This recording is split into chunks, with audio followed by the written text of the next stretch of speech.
Greetings, beautiful mutants.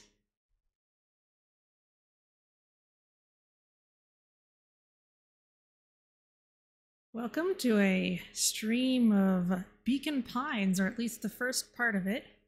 I'm not sure how long the game actually is, so I'm guessing it'll be many streams worth of content.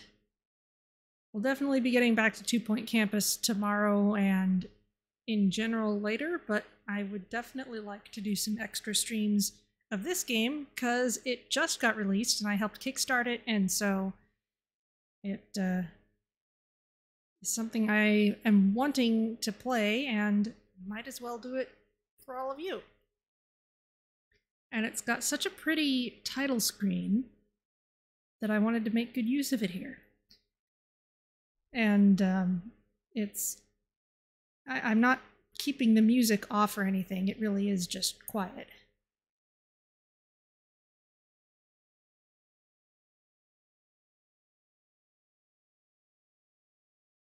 I have played, well, okay, I've seen a demo of this game like last year when the Kickstarter was actually happening, and I have played just the tiniest first few minutes worth, just to make sure that it would at least record and that it would work with OBS on and everything. So, going in pretty much first time on most of this. The demo showed like up to the first like big important decision. So, let me take off the tag here. And let's get started.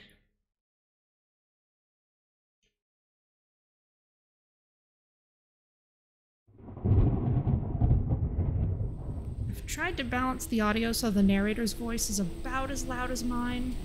We'll see how that goes.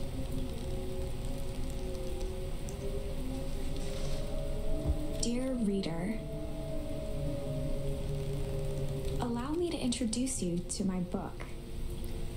She actually pauses after each of these big phrases. I have to press A to move along. Though it might at first appear like many books you've come across, it is far from ordinary. You may, therefore, have some misunderstandings about its nature. The story that awaits you has not been fully told. In fact, its conclusion is not yet known, even to myself. It is in that way that my book is special. It is in that way that you are special. I'm not sure if this will stay the same throughout the whole game, but the narrator sounds like she's narrating to someone younger than the player. And let's be clear, this is not a game for children. Without you, there is no story. Chapter 1. Normal isn't what it used to be. This is a story about change. Nestled in a shallow valley is the town of Beacon Pines.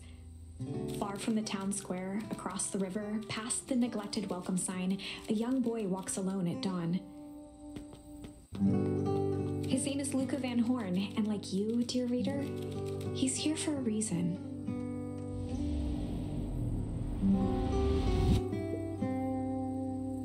Okay, I can move Luka around. That is apparently a magnifying glass. Hey, Dad. How are things going? Today is the first day of summer vacation. I start middle school next year, I guess.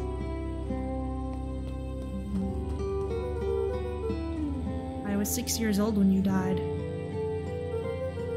And it's been 6 years now. From here on out, you'll have been gone longer than you were here.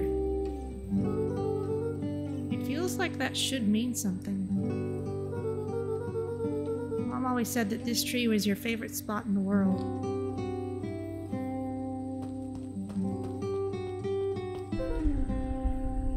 Me Me too. I think I'm getting a bit of fan noise here. Yeah, a little bit. Okay. Hey, Luka. I knew I'd find you here. Rollo was Luka's closest friend. He possessed many fine qualities, but subtlety was not one of them.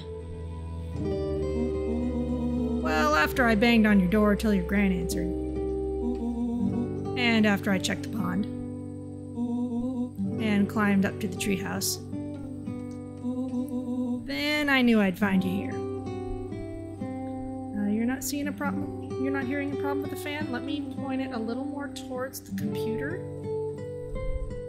Because I was seeing input on the mic for it.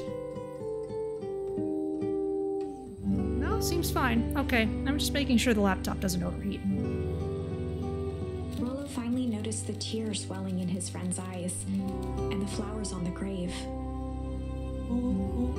Oh, yeah, right. You and your mom always did this on your dad's birthday. Yeah. I didn't know if you were gonna keep doing it now that your mom's gone too. She's not gone. She's just... missing. Sorry, I meant to say since she went missing. She's gonna come back, Rollo. Of course she is. Okay, Dad. See you next time. I think I'm ready to get out of here. Sure, lead the way. Okay, I'm gonna still pull this back just a little bit.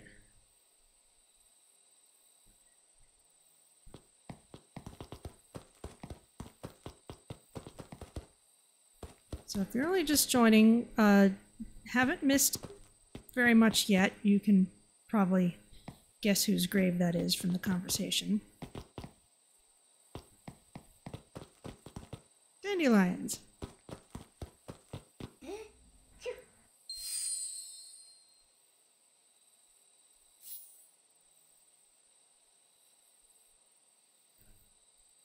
Okay, try this button.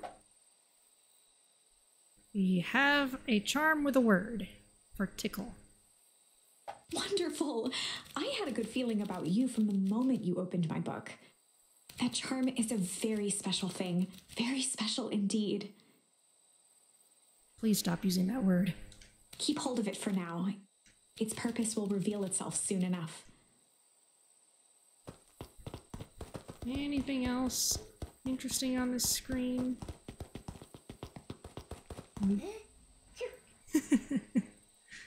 Oh, he wiped his nose. It's cute. Oh yeah, I almost forgot. The whole reason I was looking for you. I was wondering if you'd ever get to that. I found the perfect way to start our summer. How's that? Rollo looked to the side suspiciously. Not here.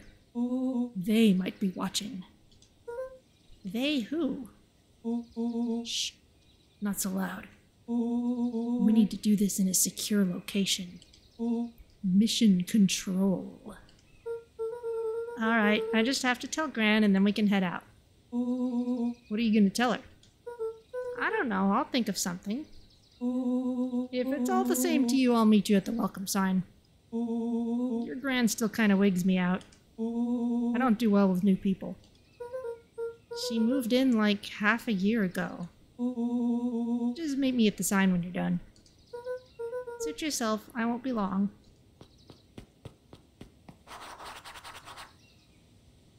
Okay, tell Gran before heading out with Rollo. We have a quest. Cool. Does the stump do anything? Oh, I cannot jump onto the stump. I can jump, but not on the stump. Oh.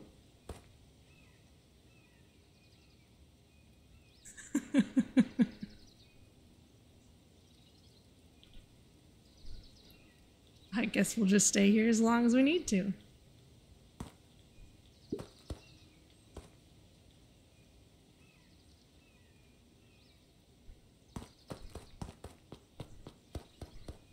Okay, cute little house. Dear reader, forgive me for this interlude. Remember that charm you found in the dandelion patch? There are more of those special charms to discover throughout Beacon Pines. They've been known to reveal themselves to those who are willing. Some of them can be found in this very house.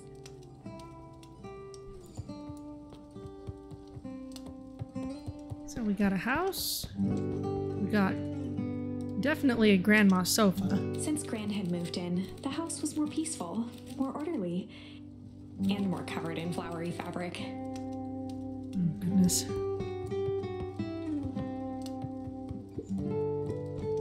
One of his father's old stethoscopes. Luka had spent countless hours listening to anything and everything with it. Not for years, though.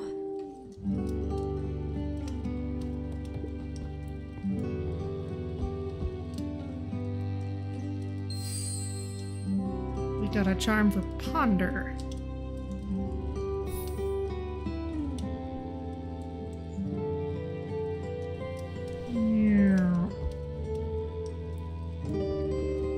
Gran had already lit the fire. She kept a warm house, as if by grandmotherly obligation.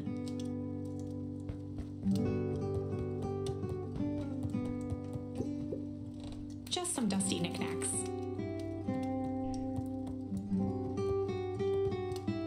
Upstairs. Got a door here. Luka paused at his parents' bedroom door. He just wasn't ready to go in yet.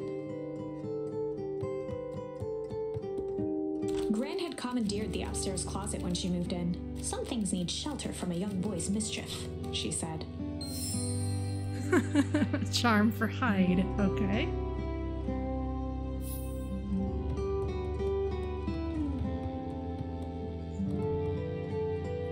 Got a room here.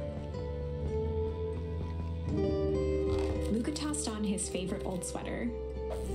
Even though it was the first day of summer, a chill still hung in the air. Chill.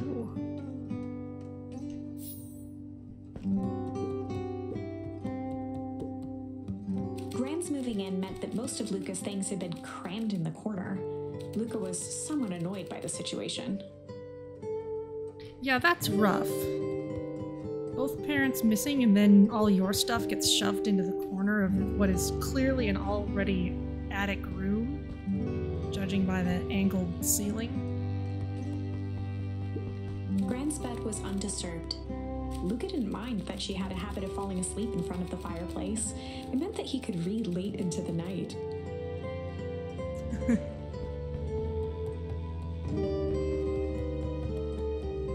Okay, looks like about everything up here.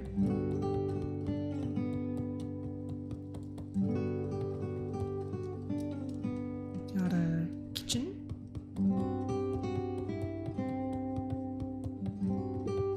The only piece of furniture Gran had brought when she moved in was an old hutch.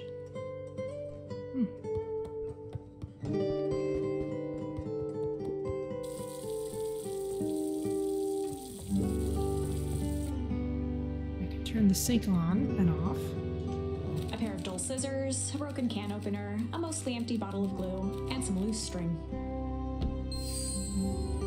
Got a charm for junk.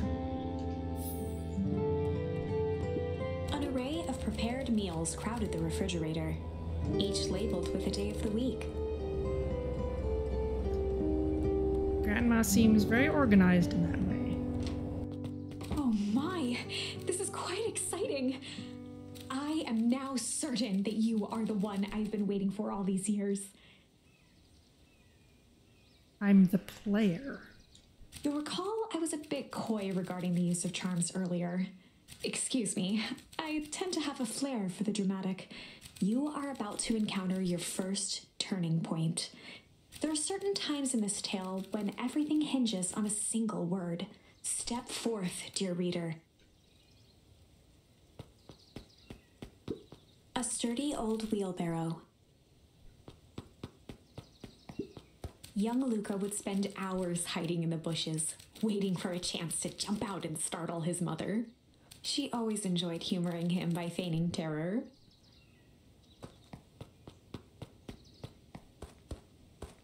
Nice garden. A beginner's guide to gardening laid open on the bench. And this seems to be Grandma. Hey, Gran, I'm gonna go hang with Rollo for the day. See you later.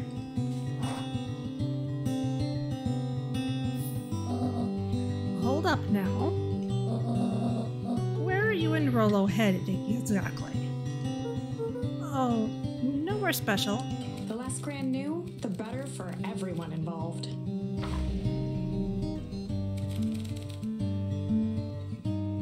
We're just gonna go something for the day.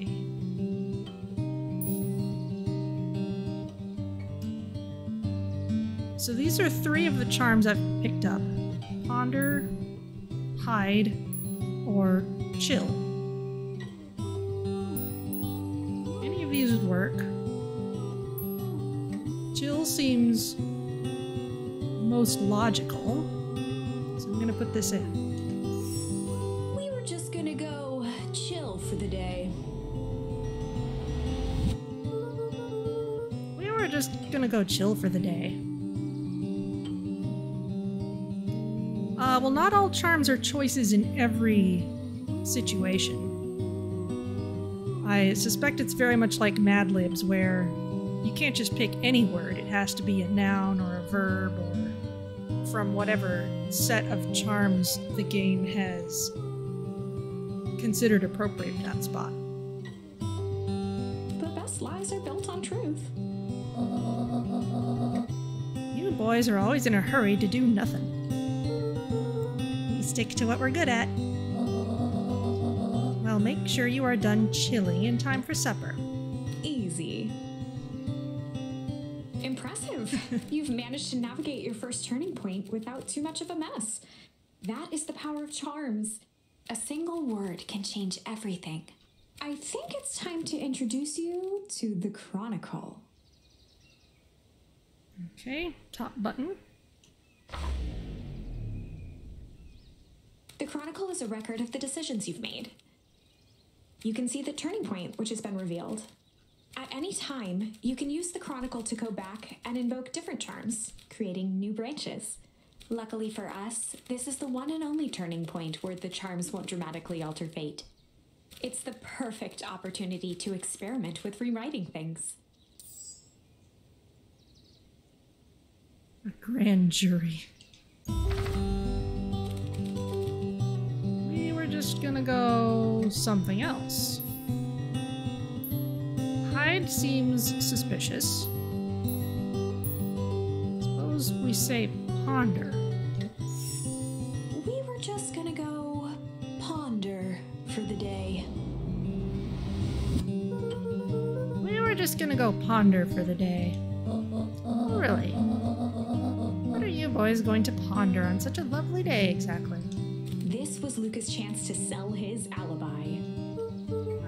You know, big stuff, small stuff, medium, mostly medium pondering. Nailed it.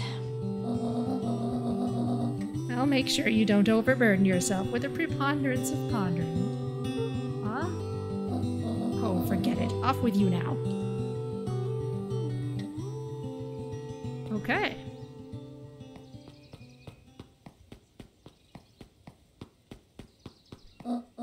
Oh, and Luka, you and Rollo stay out of trouble. I know, I know.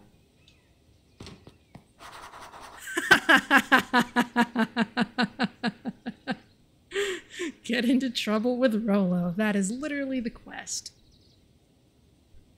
She played the ride, so we're going to ponder. No, that's tomorrow's stream.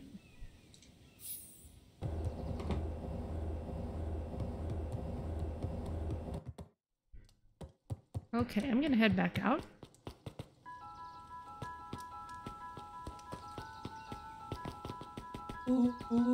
There's Rollo. Come on, come on. Dang it, Rollo. For a town that saw few visitors, the welcome was perhaps more grand than necessary.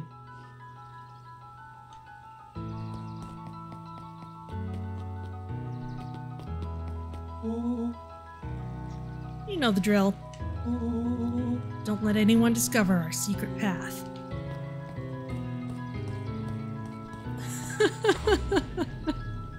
Chapter 2. Welcome to Beacon Pines. For many years, this valley had been a small mining outpost. It wasn't until Sharper Valentine built his fertilizer company that Beacon Pines was established. Over the next 30 years, the town had grown and prospered until the foul harvest and his sudden death.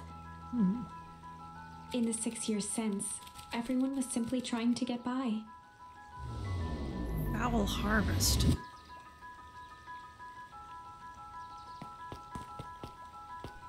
Talk to you? Doesn't look like it. You're busy painting a sign. Hey, Mr. Kerr. Hey there, pal. William Kerr was the CEO of Perennial Harvest Company. He had become a fixture around town over the past few years. After the failing of Valentine fertilizer, the town was hungry to welcome a new source of employment. Excited for the big festival? Oh, sure. Come on now, when I was your age, there was nothing more exciting than a town festival. The food, the music, the dancing. Sounds pretty alright. You're gosh dang right it is. I'm looking forward to letting off some steam myself. Make sure to invite all of your little friends. I couldn't keep Rollo away if I tried. Excellent. Sorry, Luka, I've got to get back to the proverbial grindstone. Our harvest awaits and all that. Oh, now.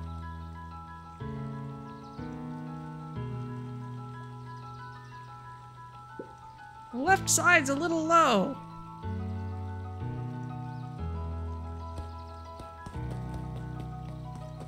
And who's this?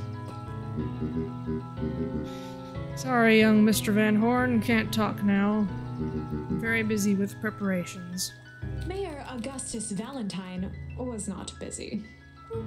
Oh, sorry, Gus. How many times do I... It's Mayor Valentine... Flustered, Gus instinctively loosened his tie. Keep up the good work.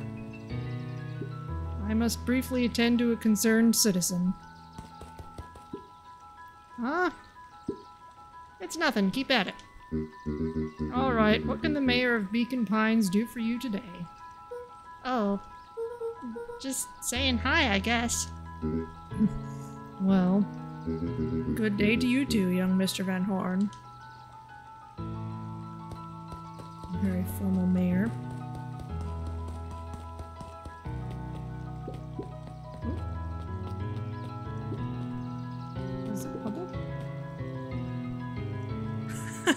I can do my cool stance here too. I wonder what happens if I stay here for several seconds.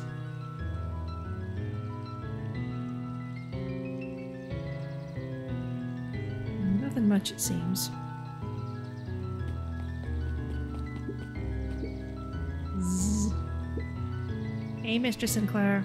Mr. Sinclair continued snoring and lifted one eyelid just enough to see who it was, a tactic he often used to avoid undesirable conversation. Yoo-hoo, Mr. Sinclair. Ah, don't you see I'm sleeping, boy? How's the napping today? Crummy as always. Used to have a perfectly nice view from here. Till Perennial Harvest put that monstrosity of a building in the way. Why don't you just move your chair a bit? Why should I be the one that moves? If it's a showdown they want, I ain't gonna be the one who blinks. Zzz. Yeah, this is a very modern building. With a very modern looking logo. Come on, Andy, grab his wallet. I'm sorry, Iggy, I can't. Do it or we pound ya. Yup. Yeah, but my mom said... Yeah, but. If I had a nickel for every yeah, but, I'd be the friggin' king of nickels. Ain't that right, Tish? Yup.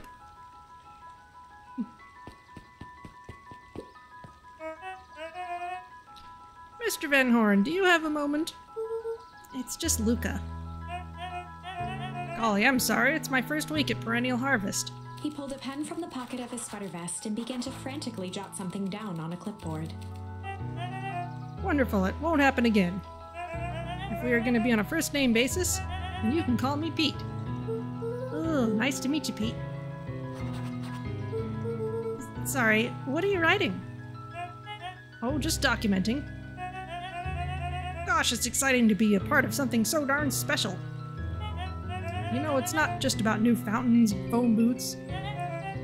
We're gonna change the world. And it all starts here in Beacon Pines. Isn't that amazing? Uh-huh. Anyway, I'd better get... Oh, that reminds me. We'd love to hear your thoughts. My thoughts? You bet. If we're gonna change this town, we need to get every detail right. That sounds intense. Changing the world is intense. So what do you say? Could you answer a few questions? Well, I guess if it's quick. Wonderful. Open to answering a few quick questions. One down. See, it's not that hard, is it? Oh, okay. We're going already.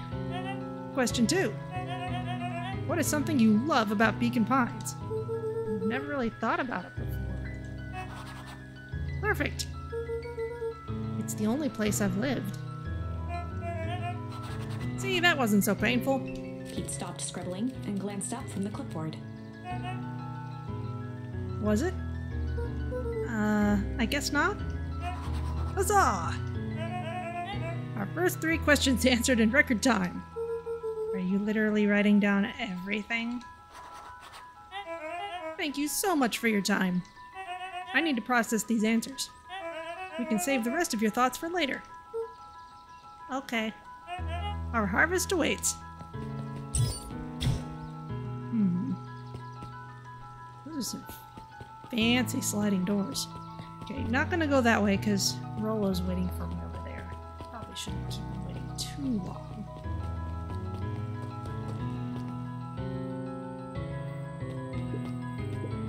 Mission control. Authorized personnel only.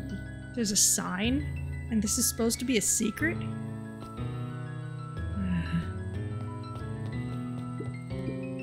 Hey, Jetson. Is the line playing any tunes today? No bites this morning, I'm afraid. Come to think of it, I can't remember the last time I reeled one in. But hey, it was never about the catch. This is where I come to think. Yeah, that's what my dad used to do here. That reminds me, if you ever want his chair back, I've taken to standing recently. Keeps me from falling asleep at the reel. If you don't mind, I think it should stay. Not at all. An empty chair makes for a great listener. Oh, man. Whenever Luka saw his dad's chair by the pond, it reminded him of the days they'd pack up a couple of sandwiches and fish until sundown.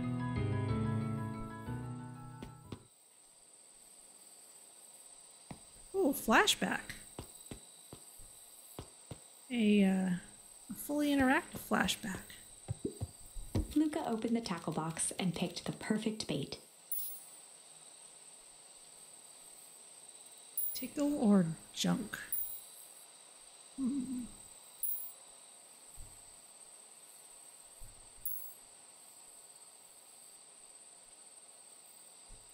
Tickle seems like a more interesting choice. Let's go with that.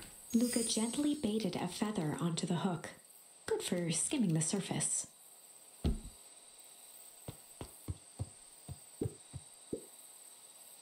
Give it a good cast now.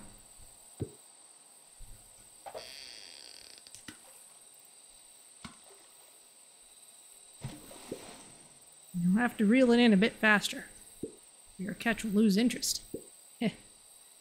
Okay, so it's a real... Luka gently baited a feather onto the hook. Good for skimming the surface. an actual minigame here.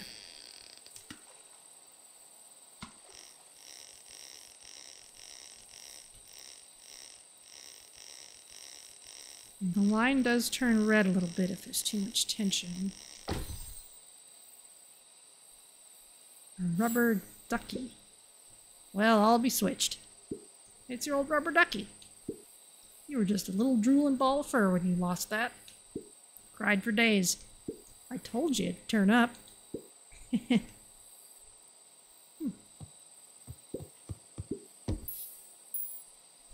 Ah, and that one's been checked off, so okay, that's the one result that we get from that, I guess. So let's go for junk. Luka tied a shoestring to the hook. What fish could resist a nice shoestring?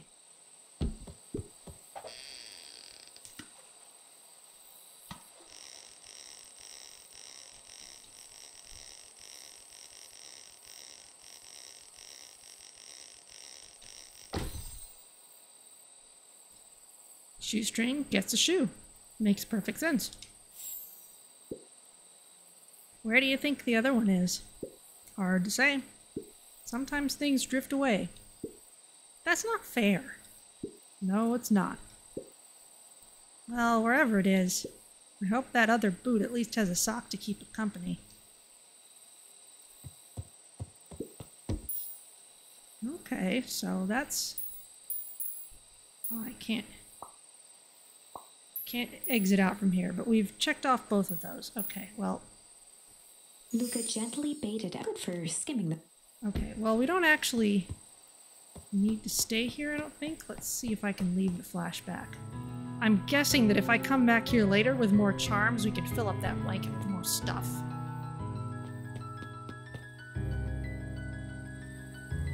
Okay, we got a tree house with all kinds of stuff.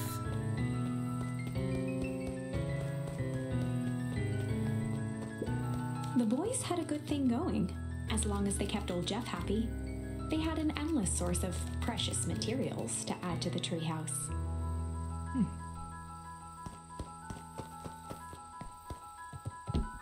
Aha!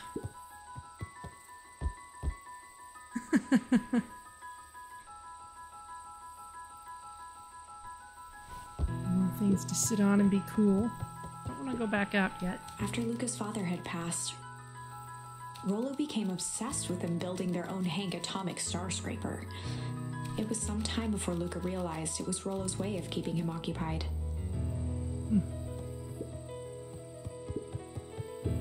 On certain nights, when the clouds were just right, the boys could tune into strange patterns of static.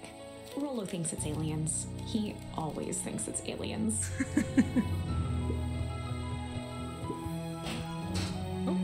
Go out on the balcony. Luka looked up at the satellite dish. Rollo nearly killed himself putting that up into the tree. While it didn't turn the radio into an interstellar communicator, as he'd hoped, it did at least boost the signal enough to overhear truckers one town over. Let's see if there's anything else out here. I don't see anything. Luka's winter coat decommissioned for the summer. With the cold holding out longer than usual, he reconsidered its usefulness. Okay, what's this top secret plan to start our summer? So you know the abandoned warehouse by my place? The old Valentine building? Yeah, well, it isn't abandoned. What makes you think that? Get this. Last night, it was glowing. Glowing? Are you sure? Kinda. That place has been empty since the foul harvest. Yeah. Who would even want to poke around that place? We would, Rollo. We would. Wait. It's just a busted old warehouse. I just meant we could do some research at the library. You actually want to go to the warehouse? What do you expect to find? Answers. My mom's out there somewhere. And it seems like everyone wants to pretend that she's gone for good. You don't have to come, Rollo, if you don't want to. Luka, remember that time I sort of accidentally burned down the chicken coop? Can you jumped in and said it was your fault before my paw throttled me. This is a flaming chicken coop sort of deal. I've got your back. Thanks, Rolo. Now that I think about it, poking around a decrepit fertilizer warehouse is exactly how I want to spend the first day of summer. Let's go!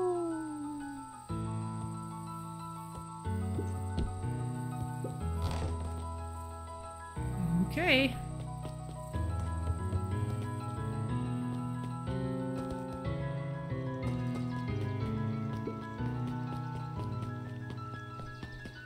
Oh, there you are.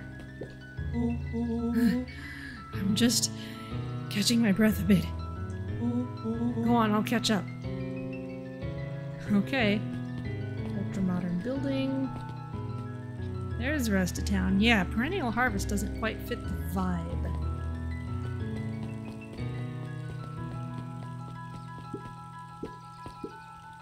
Hey, Mrs. Nelson. Morning, Luka. Any big plans for the summer? Not really. Heard anything about the old fertilizer warehouse? Any strange happenings? Can't say I have. Either way, a dusty old warehouse is no place for a young boy. You be safe now.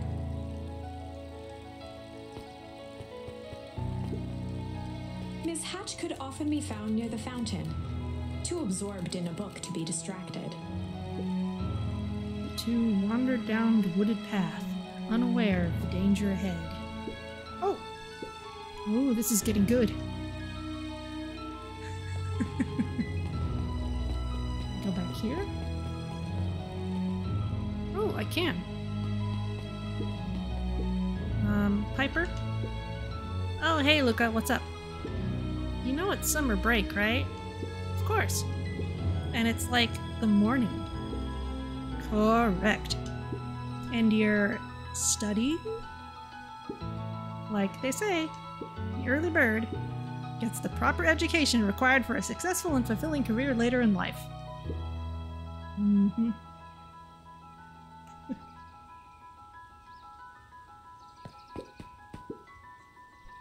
Hey, Zariel. Hey, Luka. Could you please tell this lazybutt to help out in the cafe? Zariel would like you... Luka, let me give you a little gem of advice. If you never do what you don't love, then you'll never work a day in your life. Wow, you're really setting the kid up for success. Can't go into the cafe.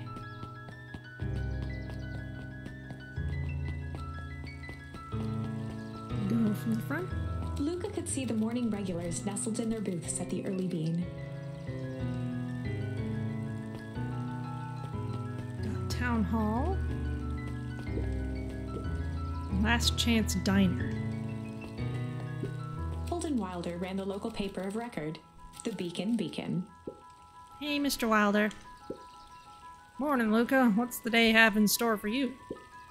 I was wondering if you heard any news about... News? The Beacon knows the news that needs knowing. Any news about the old fertilizer warehouse? Nope. Oh. Rolo thought he saw some lights there last night. Rolo ought to be careful poking around that part of town. Winds of change are blowing. And change is a dangerous animal.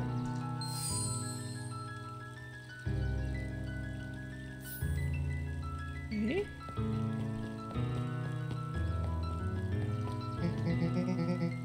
Luka! Just the fella I was looking for. Hey, Roxy, what's up? Oh, right. Rendezvous with Roxy. This is an important turning point. The first time where your charms will change the course of fate. And currently, we only have one suitable charm at our disposal. Have no fear, we can always return later using the Chronicle once we find more charms. Well, now I'm just rambling. Where were we? Have you seen my blockhead brother today? He skipped out before breakfast. Well... not really, no. Can't say I have. Can't say or won't say. Roxy, would I lie to you?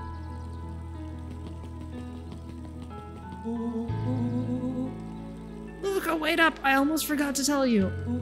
Roxy might be lurking around here. This is one of her favorite places to stand around and be useless. Rolo. So we need to make sure she doesn't spot us. Rolo.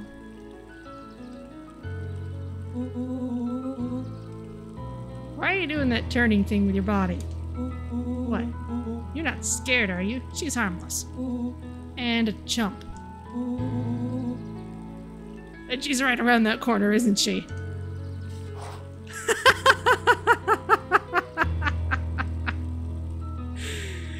Oh boy. Don't mind me, just over here lurking uselessly.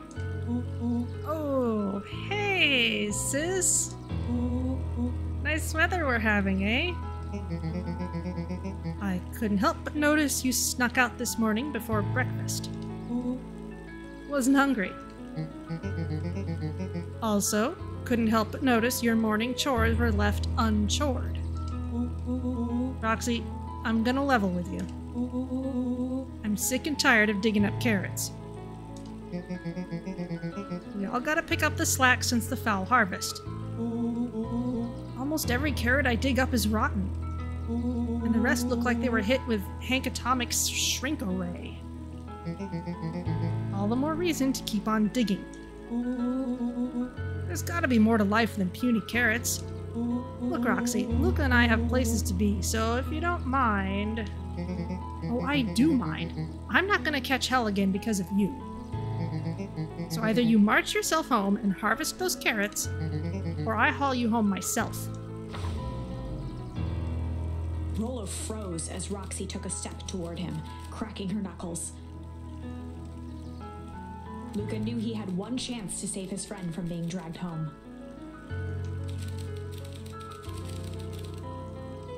Okay, in the past he found the best way to deal with an enraged Roxy was to be a little... and the symbol is a triangle.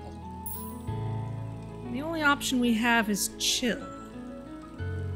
Okay. In the past, he found the best way to deal with an enraged Roxy was to be a little chill.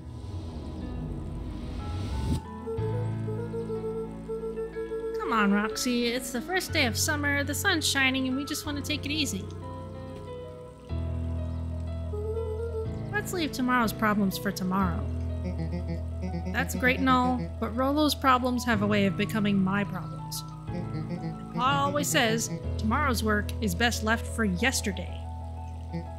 March, you big oaf. Aw, rats.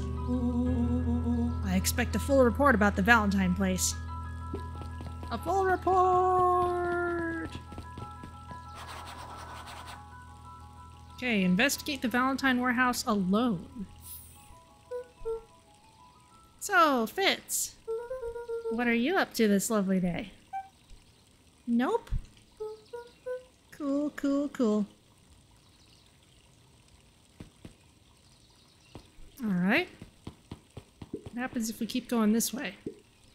Sharper Valentine, founder of Beacon Pines. Never underestimate what a great man can do given time. A bit much, if you ask me. Indulgent. Alright.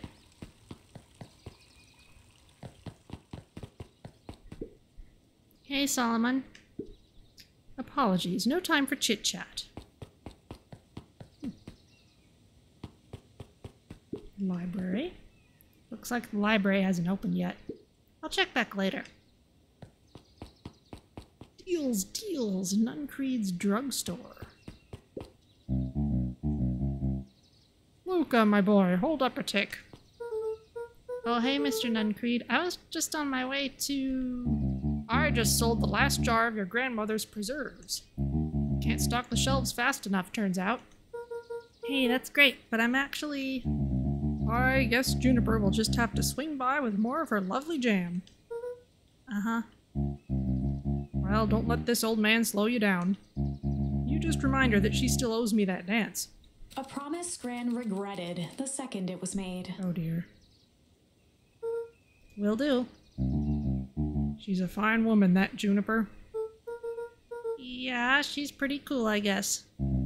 A real fine woman. Gotta go. Sweeter than any jam on earth. Nope. A telephone booth. The phone booth was brand new, part of Perennial Harvest's Beacon Pines Reborn initiative. It didn't see much use.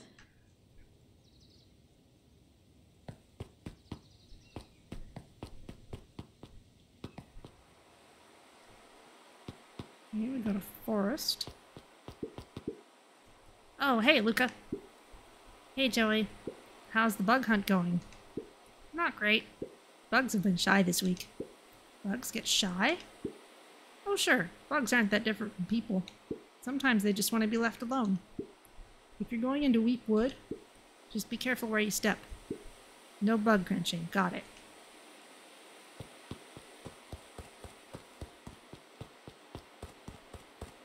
Okay. That seems like into the wood. Where does this path go? Ooh. After the foul harvest destroyed their wealth and reputation, the Valentines shuttered off their estate from the rest of town. The Valentine mansion loomed over every other building in town, both figuratively and literally.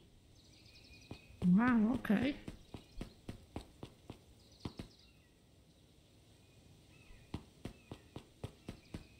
I don't think this is the way forward, it's just something new. I love that purple tree.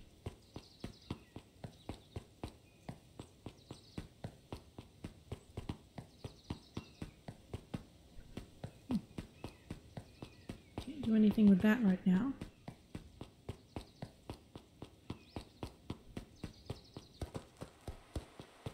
Is that a beehive? Luka peeked up at the beehive. It appeared to be deserted. That's strange.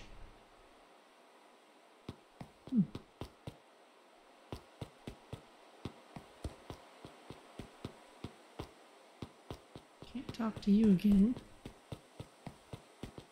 The path led into a small hollow at the edge of Weepwood. Okay, no turning back now. Caution, electrified fence. Is that sign new? The fence thrummed with a gentle electric buzz. Okay, so what would Rollo do if he was here? Luka often asked himself what Rollo would do, so that he could rule out that option. I'm definitely not touching that thing.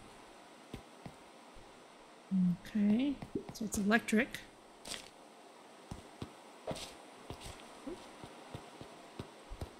Okay. Toadstools, I guess?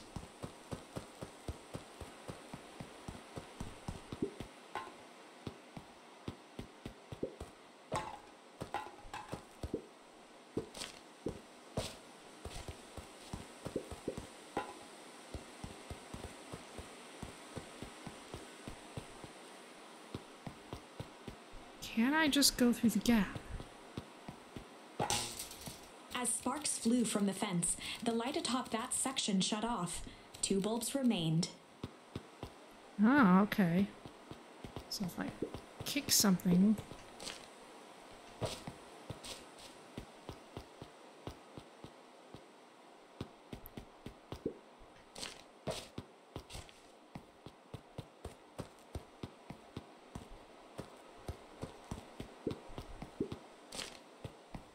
Okay, yes, I am carrying a toadstool now. That's 2. 1 more to go. Okay.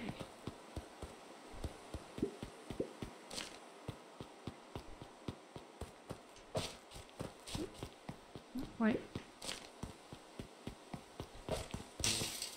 The fence's buzzing gave way to silence. Okay, moment of truth. Every kid in town knew the old Valentine fertilizer building. Long abandoned, the warehouse once served as the industrial heart of Beacon Pines.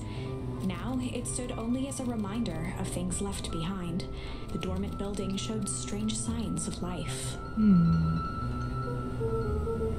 Okay, so Rolo wasn't exaggerating for once. What's going on here? There was only one way to find out.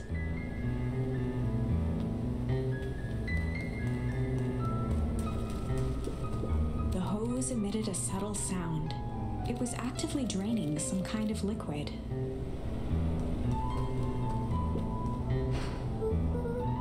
Wow, that smells awful. Too bad Rolo's not here. He'd have no problem poking around in there.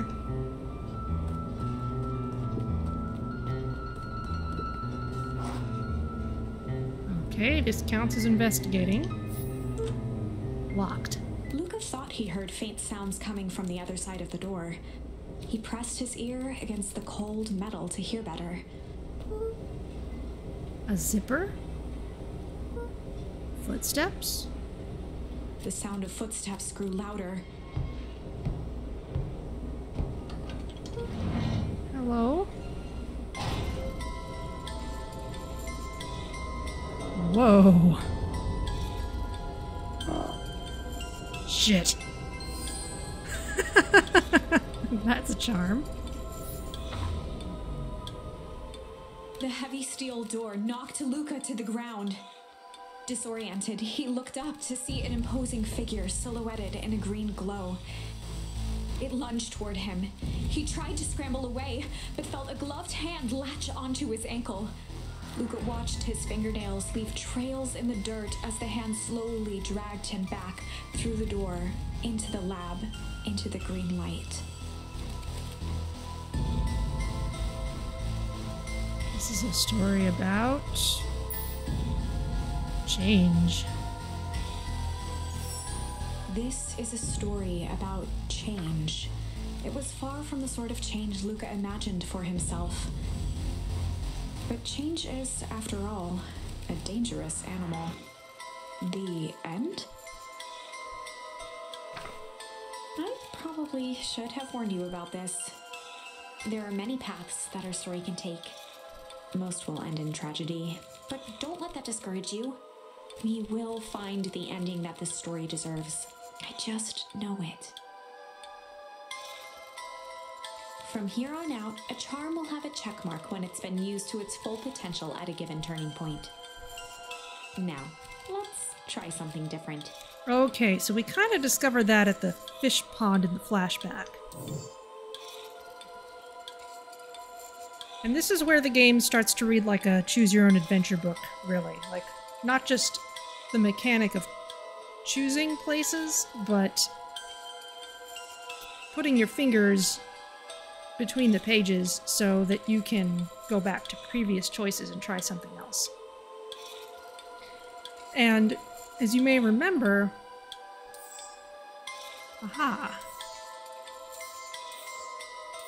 back at the Rendezvous with Roxy, there's a couple things. One is, we never chose hide at a Gran Jury, that first choice, but apparently it doesn't do anything else special, so the game's telling us that it's not even worth trying that.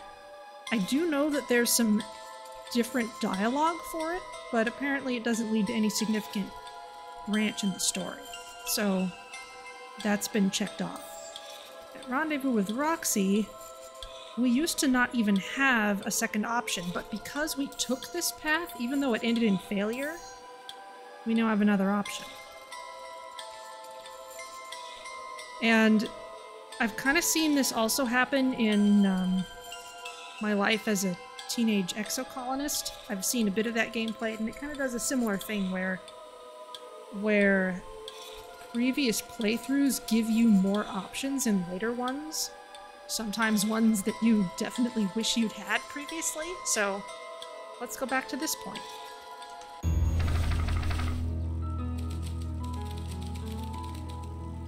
In the past, he found that the best way to deal with an enraged Roxy was to be a little shit.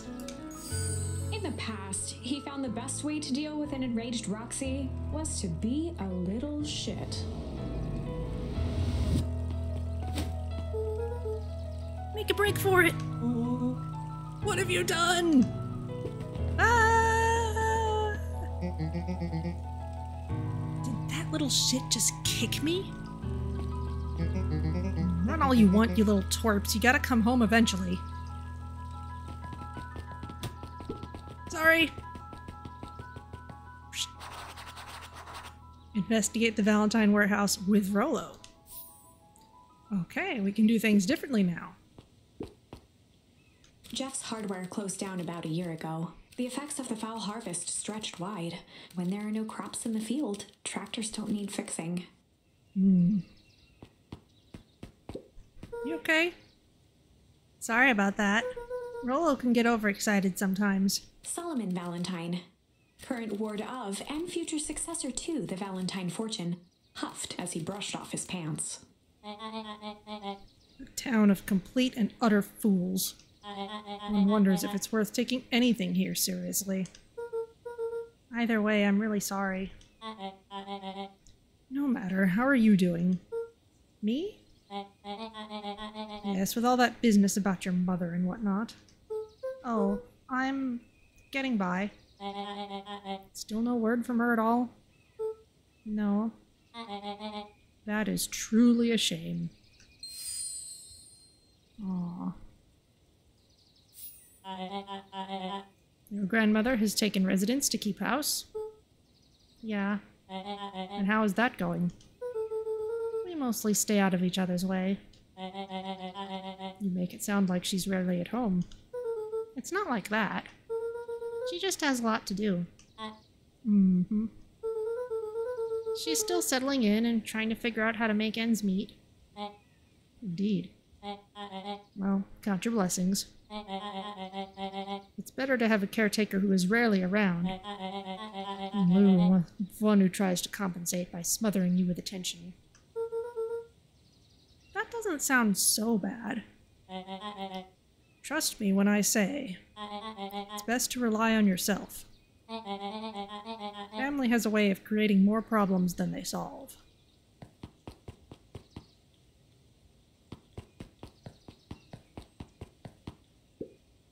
Solomon trifled a gesture toward the approaching heiress Valentine. Speak of the devil. Do not wander off like that.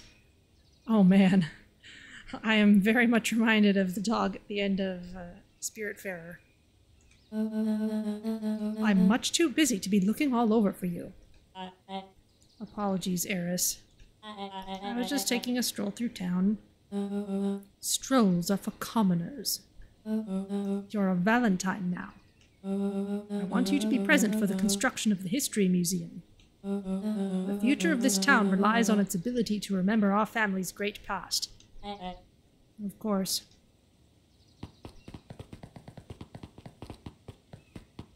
And off they go. Okay. How about you? Is your conversation the same? Luka, my boy, hold up a tick. Sorry, Mr. Nuncreed. Kinda in a hurry right now.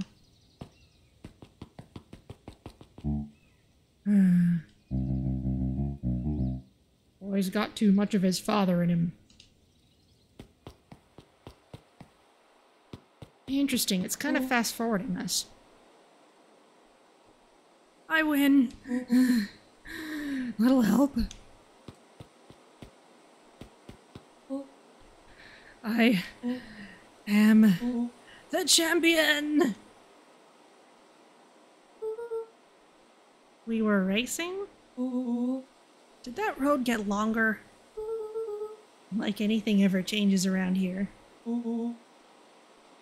It seemed longer. You're just lightheaded from the run. You really need to pace yourself better next time. Not sure why I would take advice from second place. Has that sign always been there? Wait, what? Caution, electrified fence. No, that's definitely new. Creepy. How are we gonna get around an electric fence? Don't worry, I've got this. Why did you do that? Always says you can figure out what the plan was when you're done. Great, what now? Well, I did my part and established that touching the fence is bad. I'm sure you can handle it from here. I'll supervise. Okay. From a safe distance. Okay, so this is probably the same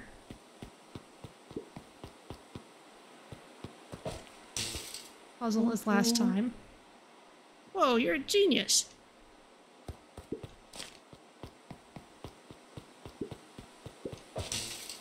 I think that did it. Luka, you never fail to impress.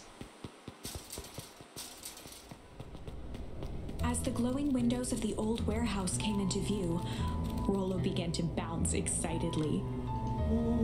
Check it out. Dang, Rollo, you weren't exaggerating for once. Was there ever any doubt? This definitely needs investigating. Good thing 2 ace detectives are on the case. This is bizarre. This is awesome.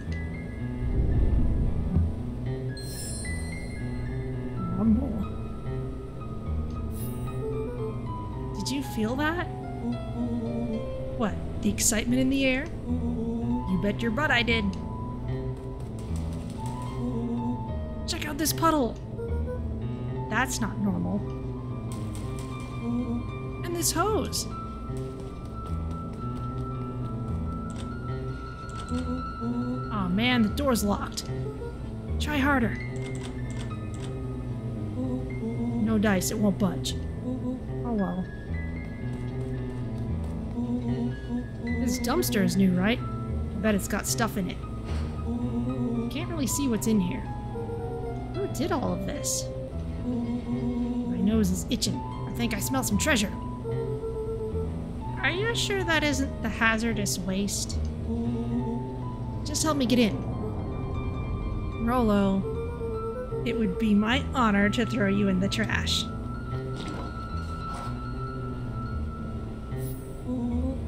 Come on, Lady Luck.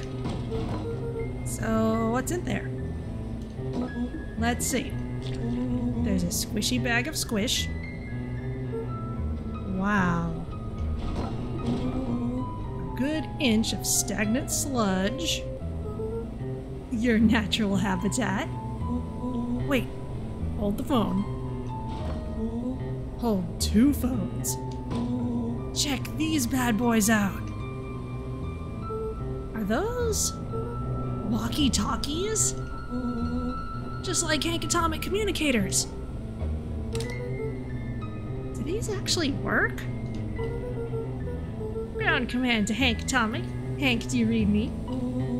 This is Hank Atomic. Ground command, you're coming in 5x5. How are your vital readouts, Hank? It's getting a little stuffy in here. Requesting assistance for evac. Help is on the way. Footsteps. What was that? Someone's coming. Give me your hand. I'm trying. My hands are covered in squish. Scoot over. I'm coming in. Aha.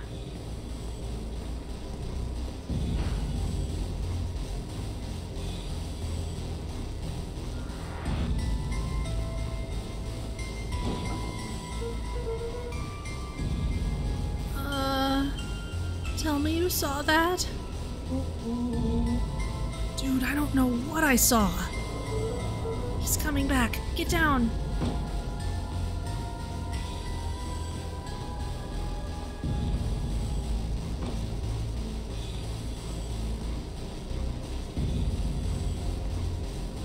The boy sat petrified under the weight of the bag. Ooh. From here, it looks like a toxic waste soaked body bag. Oh god, tell me that's not what I think it is. Luka, do you know what separates run-of-the-mill detectives from ace detectives? A ridiculous hat? When the chips are down, ace detectives dig deeper for clues. Rollo felt around at the large sack which burdened them. Aha! He snapped off a tag from just within a small zipper opening in the bag. Some sort of badge or something. What's it say? Rollo held the badge up to a faint shaft of light within the dumpster. Dr. Prescott, Deep Engineering. It's a name tag. Who would throw away a bag full of slimy old name tags? I think it's just one name tag in a bag full of something else. Okay. I think we should make a break for it. Stay calm, this is no time to panic. I'm not panicking! You're panicking! Rollo, calm down. You don't have to squeeze my hand so hard. Dude, I'm not holding your hand. Quit messing around. What other slime-covered hand would be in here?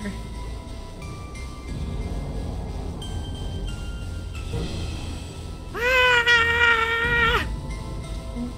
Ah!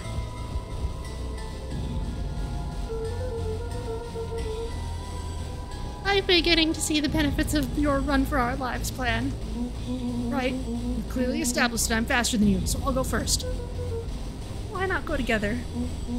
Flaming chicken coop, Luka. I'll make sure the coast is clear. After I go, count to 100. If you hear me yell, run. If you don't hear me yell, run. Actually, either way, haul ass. Rollo, I'll give you credit. You sure found an eventful way to start our summer. It's what I do. Well, here goes nothing. Luka sat in the dark, tracking the sound of Rollo's footsteps as he ran. 1, 2, 3.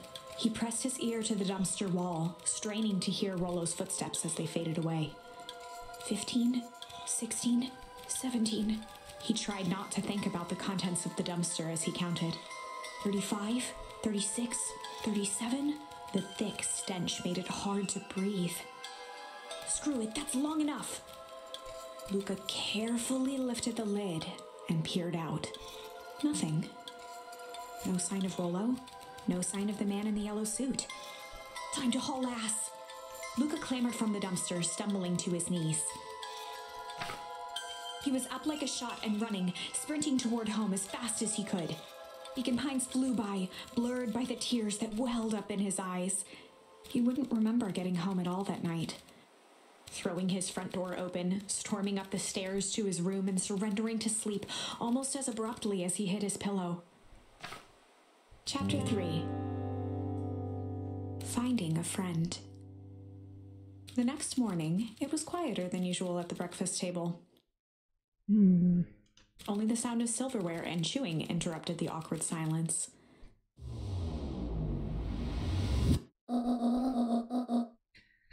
I finished jarring a mess of jam last night.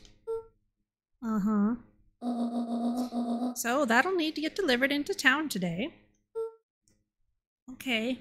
So what did you and Rollo get up to yesterday? Oh, nothing interesting.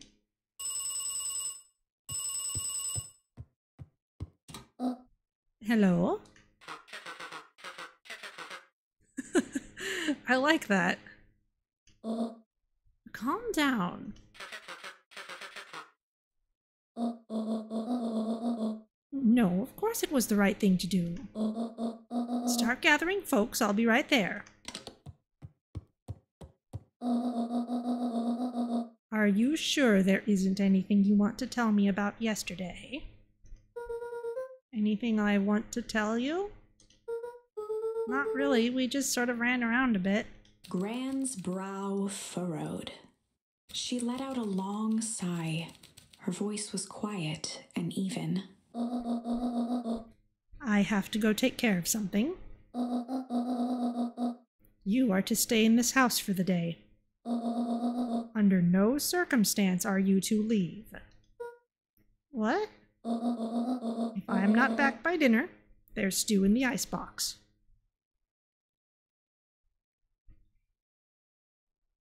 I'm not sure what year this game's supposed to take place in. Certainly her use of the word icebox is certainly grandma level. People not too much younger than me would consider it great-grandma level of language. And clearly telephone booths are a thing. But nothing. You are to stay here, understand? Yeah. Say it. I'll stay here until you get back. Good. Oh, and Luka. Looks 40s.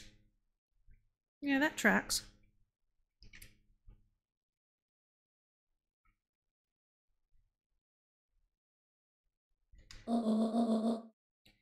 You left the icebox open yesterday.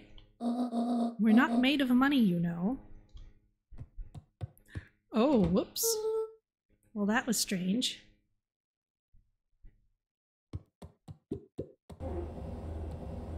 Oh yeah, I never closed it.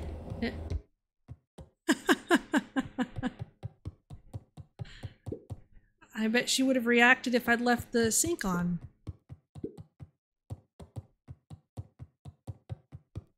Well, let's see. Clearly there's a phone on this back wall. Should at least be able to go into the garden. I love the plant art in this game. It's so colorful and lush. A faint electronic sound floated in the air. Is that coming from inside the house? Your walkie-talkie, maybe?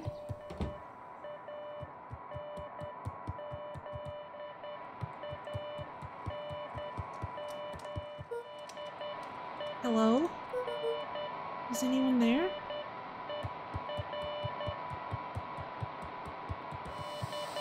Yep, the walkie-talkie. Hello? Rolo, is that you?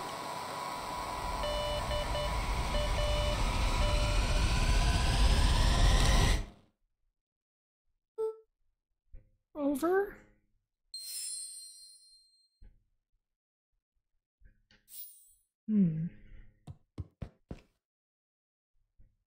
It's very just Grandma and me. Yeah, I guess so.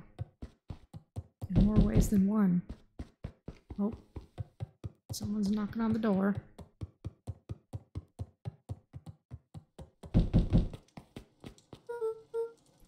Oh, hey, Roxy. This is about me, accidentally kicking you yesterday. Is Rolo here? No. Look at me, Luka. This is serious. Is Rolo here? No, I haven't seen him since yesterday. Rolo didn't come home last night. What? A pit formed in Luka's stomach. Where was the last place you saw him? We were playing around in Weep Wood, and then it was late and we went home. Weep Wood? If he's alive, I'm going to kill that little creep. Is there anything else? Anything that he said? Luka's mouth felt dry. No, we were just messing around. Okay. I need to go let people know to check the woods. You just stay out of trouble. Go see if he's hiding in the library or something. Luka could feel his heart beating in his throat. Rolo. Where are you?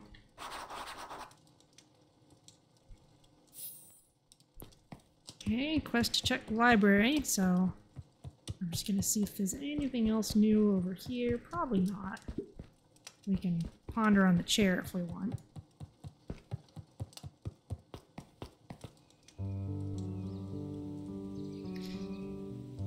Disobedience!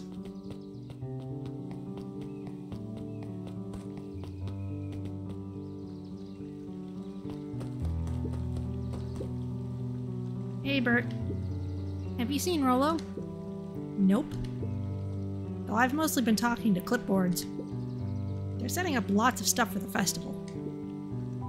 This one said he had to process some answers. I told him that was fine. I'll wait right here till he gets back. Oh boy. Yeah, there's all kinds of decorations. Oh, the sign's done.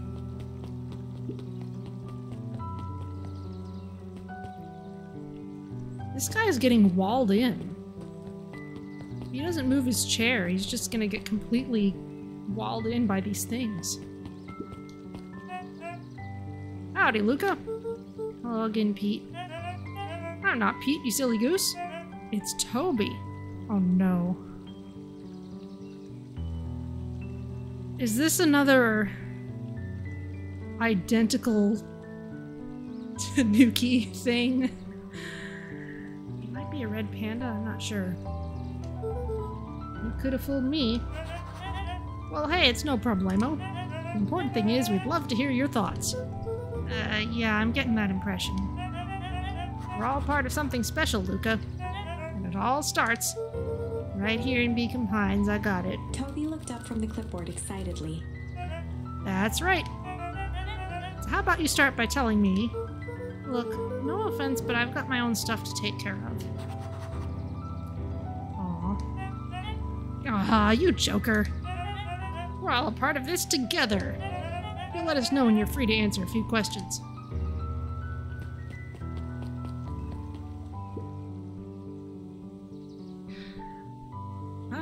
Quick interlude at the back of the cafe. We really need to get back to work. Just a couple more minutes. If Roxy said she will be here, then she will be here. I just don't see why I'm standing around, doing nothing, and waiting for Roxy, when I could be standing around, doing nothing, and getting paid for it. Come on, Lumi. Roxy needs our help. Ugh, my parents wouldn't listen. No offense, but isn't Rollo always getting into trouble? Something feels different this time. What can we do to help? We need to check where the adults aren't. So I guess it's up to us to check Weep Wood. Our shift doesn't end for another couple of hours. We could spend the time making posters. That would be great. I guess? Right, Fitz and I will check Weep Wood. We'll be back later to pick up the posters. I think my dad has a map of Weep Wood. Let's swing by my house and grab it before we head out. Okay, so Roxy's got a search posse going.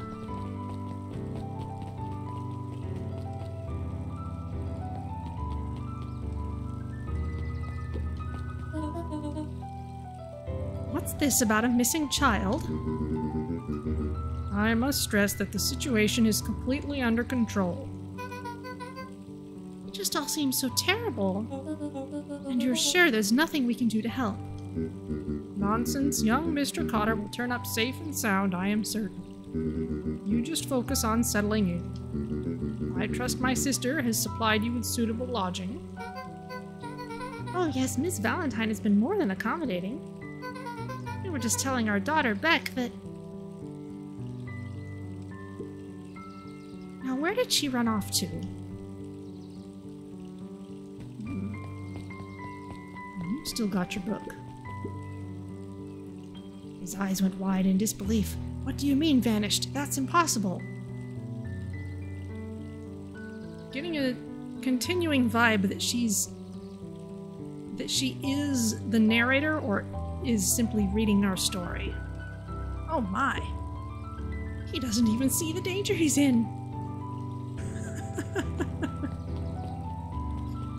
Maybe highlighting the next decision point. Well, there's the library. New editions. There were rarely any actual new editions. Simply a variety of existing content rotated into the front display each week. Oh, like YouTube. it keeps on showing me or recommending things that I've already seen. Not fooling anyone.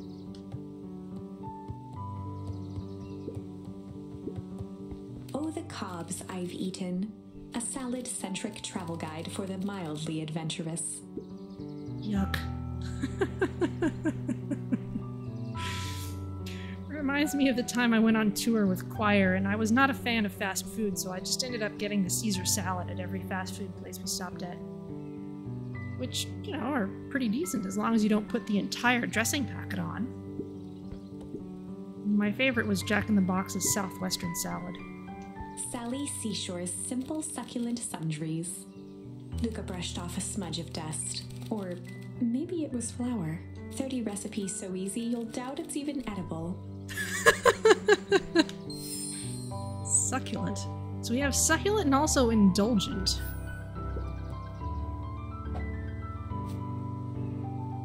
Yeah, indulgent. There. So this is interesting. In the demo that I saw played a while ago, it might have been more visible which categories each word belongs to. Like you've seen in the little decision points, there's a symbol for the word, and I think that's supposed to link to which set of words is valid for that slot.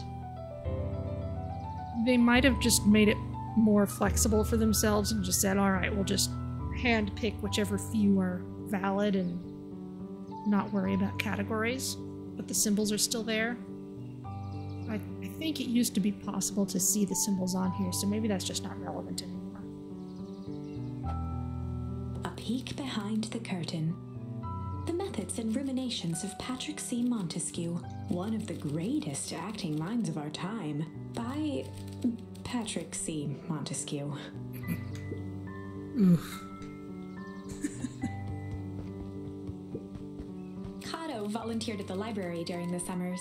He wasn't very social, so he'd dedicate each summer to becoming an expert in a single subject, making him a reliable source of very particular knowledge. If you were to ask Kato something he didn't know, he'd escape into the dusty old bookshelves and return with just the right thing. Hey, Kato. Kato was lost in his reading. Luka crooked his neck to see the title. Introduction to Melitology. Melitology.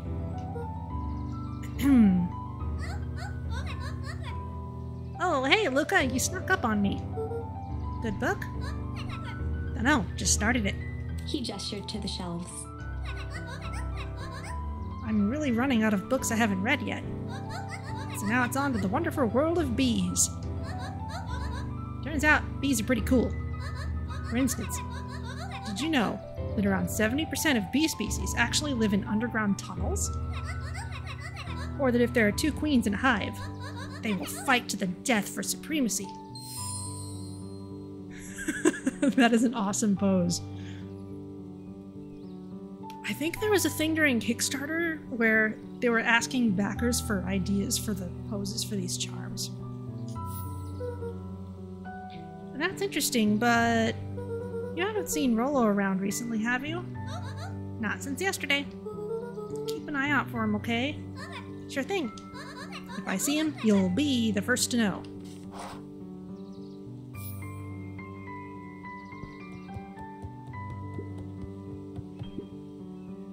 Hey, Jazz.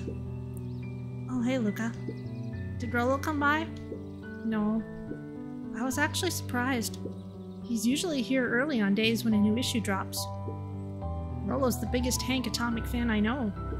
Besides myself, that is. Well, if he does swing by, tell him to meet me you-know-where. I don't know where. No, he knows where. ...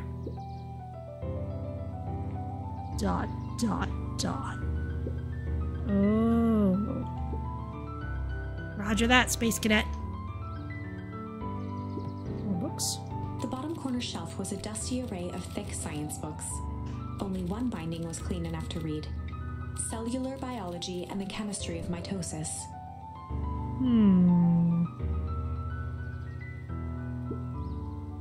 Boring.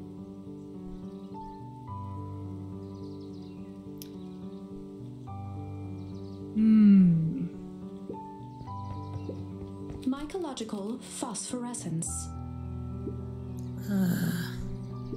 More like my complete loss of interest.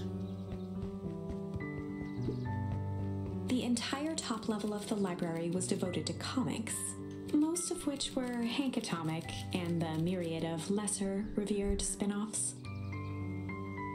Okay.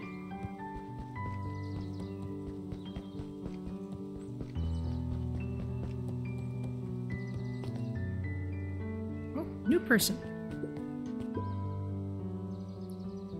What sort of monster puts candy behind a locked door?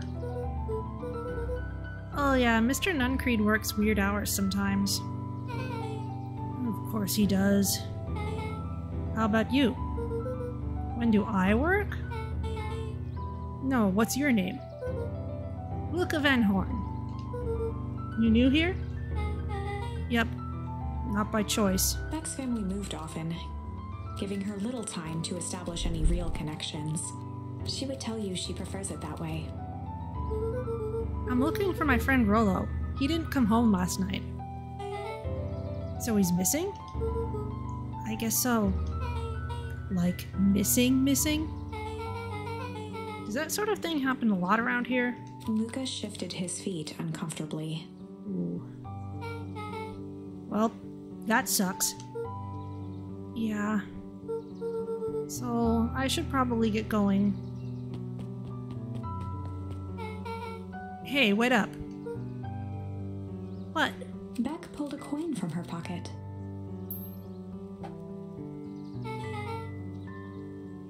I'm coming with you. What? So says the unlucky penny. Unlucky? Yep. Well, technically it landed on heads. Leave this kid to find his friend alone. But I always do the opposite. Oh. That's kind of like me and Rollo. I guess Rollo is my unlucky penny. He is definitely copper-colored. That settles it. Person should never be without their unlucky penny. Let's go find him. My name's Beck. Pleasure to meet you, Beck. I suppose I could use some help. Try to keep up.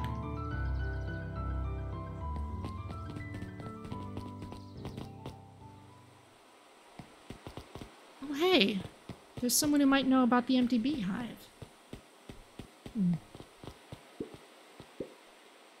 Joey, have you seen Rollo around?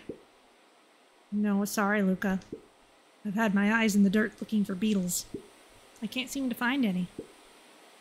He never came home last night.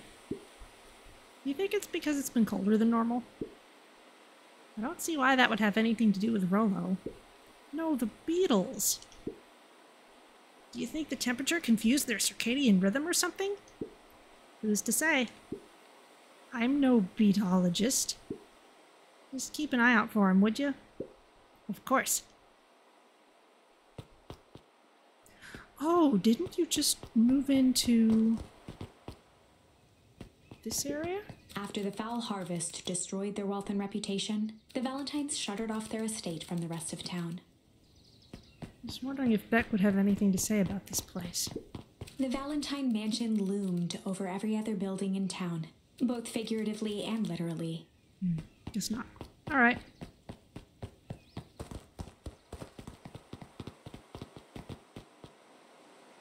Aha.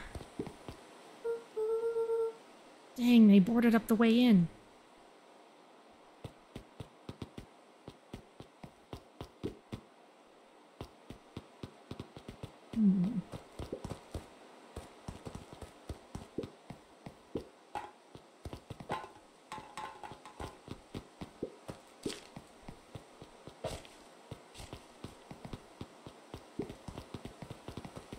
Go back around this way. Huh. That looks significant. Green sludge pile. Luka felt a chill as he approached Beck. Her eyes were locked on the strange green liquid. The nearby grass was coated in a fine layer of frost. Huh.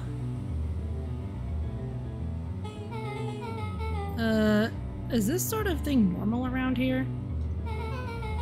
Because puddles of glowing ooze are definitely not what I expected from this place. I have no idea what that stuff is. Well, the next obvious step is science. And what does science suggest? Poke it with a stick. Luka watched as Beck dipped a broken tree branch into the goo. Beck's eyes widened as flowers grew from the dead wood. Ooh. First small buds, which quickly bloomed into vibrant petals. What the... Cool. As quickly as they had grown, the flowers began to shrivel and turn gray. Beck dropped the stick with a grunt of disgust. Okay. So the science tells us this skunk is weird as hell. Yeah, it seems dangerous. Hey, Tish, look what the cat dragged in. Yup. I don't have time for this right now, Iggy. Ah, don't say things like that. It hurts Tish's feelings. Ain't that right, Tish? Yup. She looks fine to me. Why, hello! I don't think we've been properly introduced. Iggy's the name. This is my compatriot, Tish. Yup. You've probably heard of us. Can't say I have. I'll forgive you just this once, on account of you being new around here. Why would you hang out with this dud? Oh? He seems pretty alright. Iggy, why do you have to be so... you? Has he even told you that his parents skipped out on him? Shut up. It's true. They got tired of having such a pathetic kid and left him. Iggy, I'm only gonna say this one time. Don't talk about my family. Well, Luka's grown a backbone now that a girl's around. First his pops croaked, then his mom finally couldn't take it anymore and bounced. Iggy took a step towards Luka, his sneer lit by the glowing puddle. Beck could see tears welling in Luka's eyes, his fists clenched. Some things about Beacon Pines were very different from the city, but a bully from a hayseed town is really no different from a city bully. Beck took a deep breath and thought. Well, time to bust out the...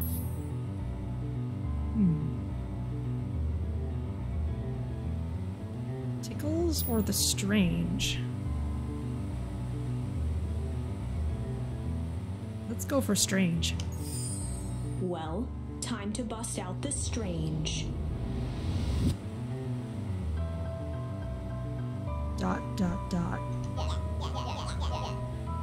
Alright, Luka. Looks like you need a little mud bath. ...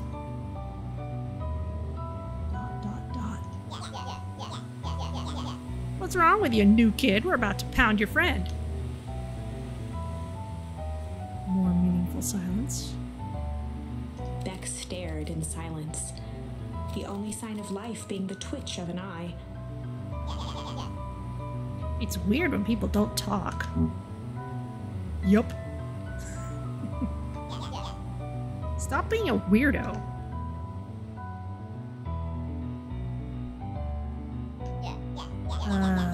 Hello? Are you some kind of wackadoo? Makes sense. Wackadoos travel in packs, eh, Dud? At the sight of Iggy taunting Beck, something in Luka snapped.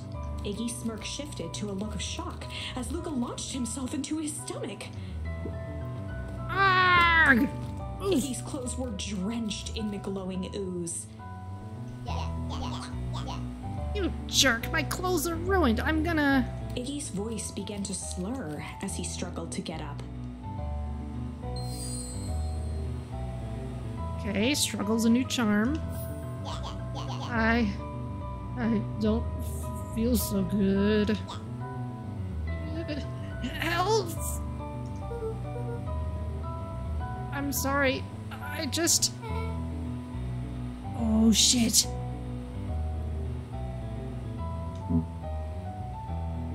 Yup.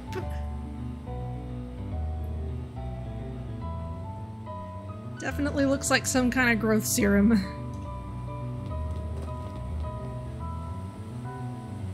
And away they go. That was intense. Iggy's gonna be okay, right? Nothing about this seems okay. The person at the warehouse. This strange ooze and what it did to Iggy. Was Rollo caught up in all of this? We have to find Rollo. You took the words out of my mouth. Anything back here? No. Ah, can't cross. It's a little river of sludge. Property of Valentine Fertilizer Company. Looks old. Can't go around there.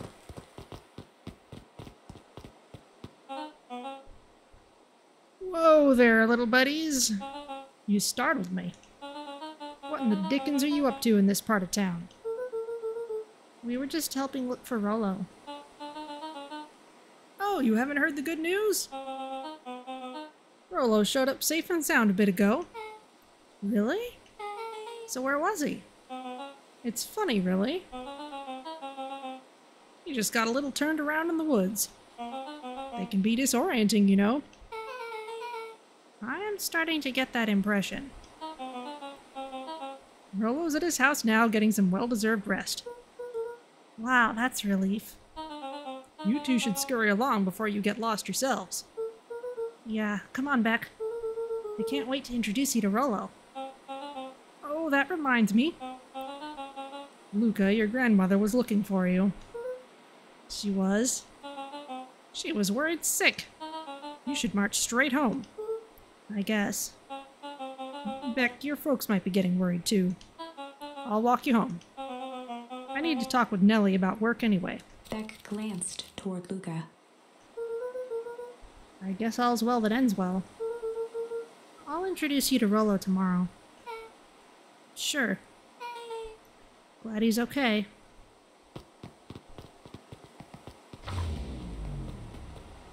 Rollo was safe. A wave of relief washed over Luka, which was quickly replaced by a sense of dread. Gran is going to kill me. If he hurried, he might just make it home before sundown. Chapter 4. Our harvest awaits. Luka took a deep breath and gingerly opened the door, steeling himself for Gran's wrath.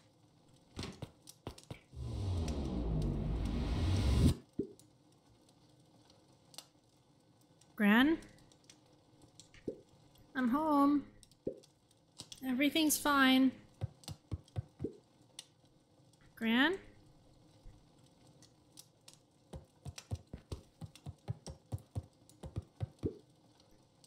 Gran? I know I wasn't supposed to go anywhere. I was just helping look for Rollo.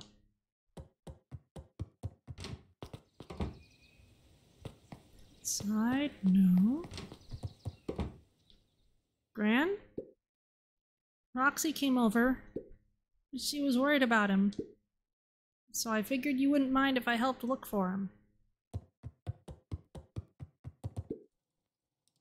Turns out Rollo is safe and sound.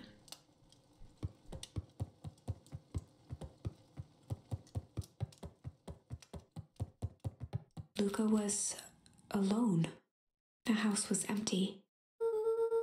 So Gran's not back yet. I guess that's a good thing. Nothing to do now but sleep, I guess. Luka was sitting by the pond, listening to small waves lap against a rock. His father sat in a folding chair in front of him. Without turning, he spoke. "Why don't you grab me some nice bait?" "Sure thing, Dad." Luka hopped over to the tackle box and popped open the lid. Inside was a rolling, buzzing mass. We're fishing with bees? Luka's father gave a warm chuckle. Well, you catch more fish with bees than honey. Pick us out a good one. Luka closed his eyes and plucked out a bee. He could feel its wings struggle between his finger and thumb. Holding it at arm's length, he hurried over. His father deftly baited the hook and examined his work. Interesting choice. With a practiced flick of the wrist, the line buzzed in a graceful arc. The water accepted it without a splash or ripple.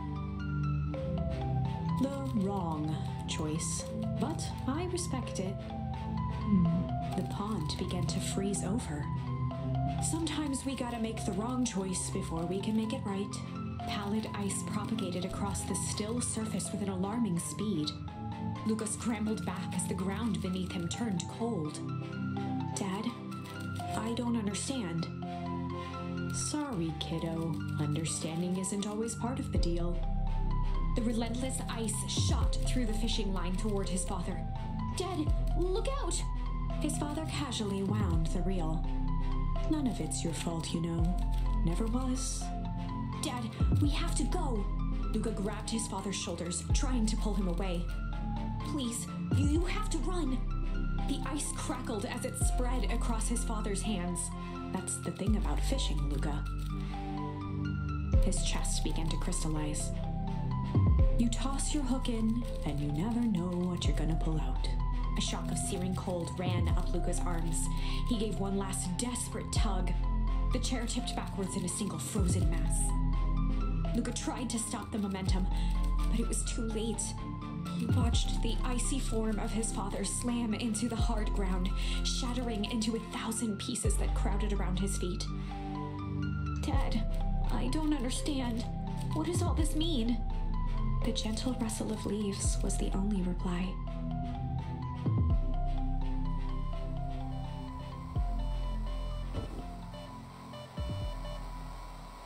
Someone tucked him in. Luka's eyes struggled to focus on the walkie-talkie. Rolo?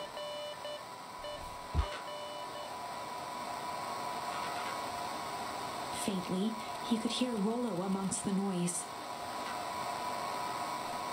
Luka! Rolo, is that you? Luka! It's the only thing we can make out. There? Rolo, it's the middle of the night. And Grandma's not in bed either.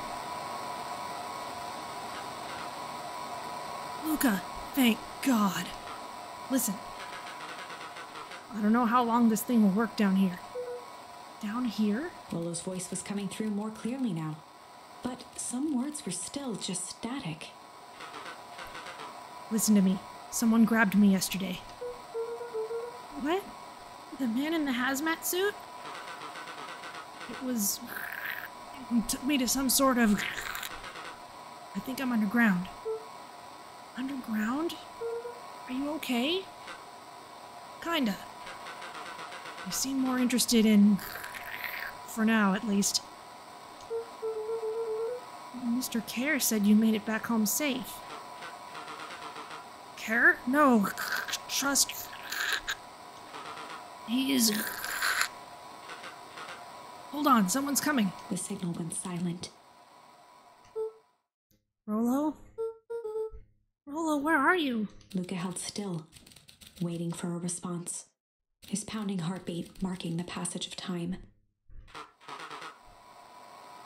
Okay, I think they're gone. Getting worse. I can barely hear you. Rolo's voice began to fade. Losing signal. Not much time. Mission control. You need to... The treehouse. The treehouse. With that, the signal died for good. What was he trying to say about the treehouse? What's at the treehouse? The antenna. He wants me to use the antenna in the treehouse to get a better signal. Rolo, you're a genius. Luka grabbed the walkie-talkie and sprinted to the treehouse. Okay, hook it up to the radio in the treehouse. Got it. Luka heard a group of footsteps approaching. He dashed behind the bushes to avoid being spotted.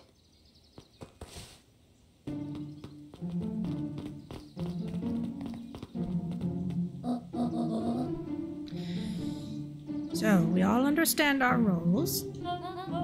You can count on me. I still think we need more time. This wasn't the original plan. Mr. Tolliver paused, shifting his eyes to one side. We're all in danger now. I, for one, refuse to sit idly by while that danger persists. Yeah, refuse. Hiram, you just keep your wits about you. Mr. Tolliver took one long, quiet breath. All right, you can count on me. I just wish we could have made that deal with Heiress Valentine. The resources would have still come in handy. As I said, I had no time to contact her after your call this morning. Plans change. How is Luka holding up? He's fine. We shouldn't lose sight of the fact that this is all... I know very well what all of this is for. We have no choice. Operation Sparkplug has a new objective. Are we in agreement? The three shared a determined look. Good. We'll reconvene after the festival.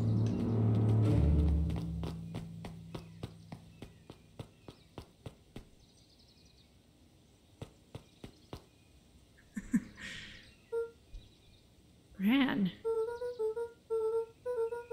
Why are you meeting with Mrs. Fratelli and Mr. Tolliver late at night? Hey, Luka. Gah! And if you've just joined us, welcome to Beacon Pines, like it says.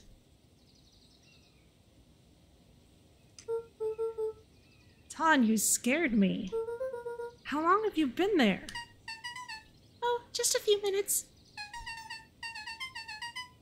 Earlier today, I saw Mr. Tolliver and your Gran enter the diner together. When my shift at the newsstand was over, they still hadn't left. So I used the greatest tool of any investigative reporter. ... Time. When they left, I tailed them here. What do you think they're up to? Whatever it is, they seem organized and determined. They mentioned the festival. Yeah, I heard that too. Has your Gran been doing anything different recently? Anything strange? She got a phone call this morning and rushed out the door. A call from Hiram Tolliver, it seems. She was either furious or terrified. Or both. Luka, be careful out there. I think we might be in the middle of the scoop of a lifetime.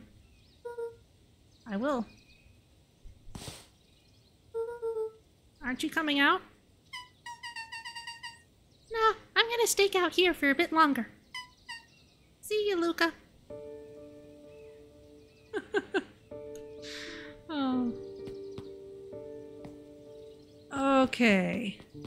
Now we haven't tried going this way yet. The road leading to Beacon Pines was long and uninspiring. A sort of natural barrier for the impatient.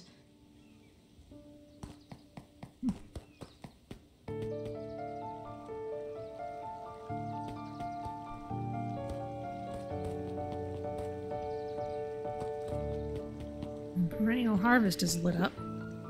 In green, I might add. I did it! I changed the sign. Splendid. Did anyone see you? I don't believe so. You were right. It was simple enough to just rearrange the letters. Odd choice for a prank, though. In situations such as these, odd is good. The two boys shared a mischievous grin. We've been the Truman Showed. Well, not uncommon for a game. Can't wait for everyone to see the big reveal. It should be quite memorable. Let's make ourselves scarce for now.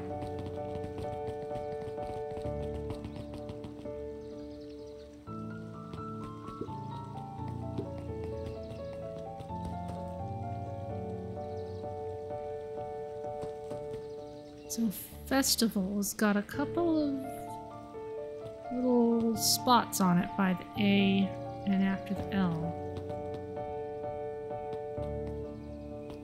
Welcome to Beacon Pines. That looks about right.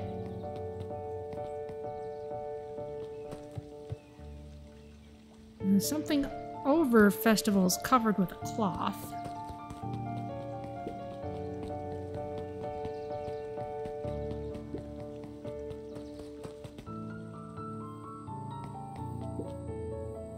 See if there's anything else we can do with this. We've got the ducky and the boot from the flashback. Ah, we now have pull and struggle. Luka tied a small magnet to the line, fishing with the law of attraction.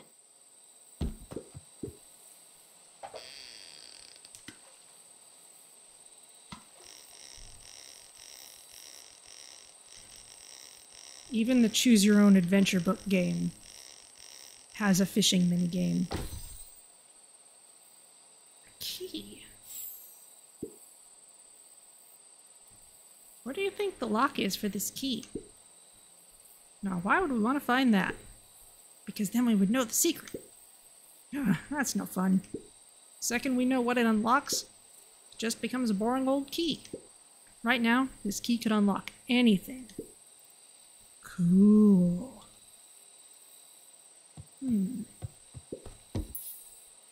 And how about struggle? Luka placed a sinker on the line. Sometimes the best stuff is at the bottom of the pond.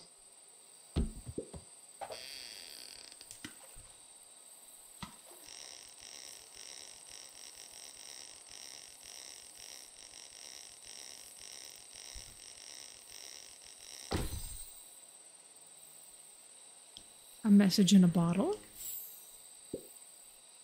Oh. Malice 80 proof whiskey. A hard liquor for a hard man. Best leave that be. Takes a real piece of work to leave something like that lying around.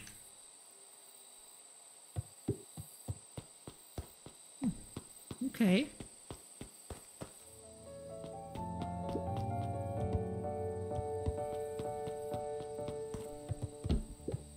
Okay, there's the radio.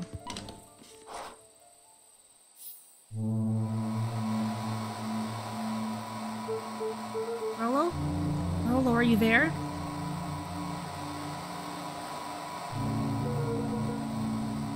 I'm at the treehouse now, Rolo. Mr. Kerr said you were all right. What happened out there?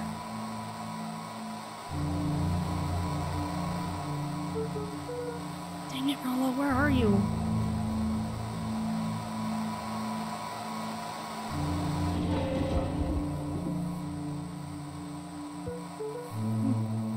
Who's there? Luka could only see a cloaked shape behind the rocket.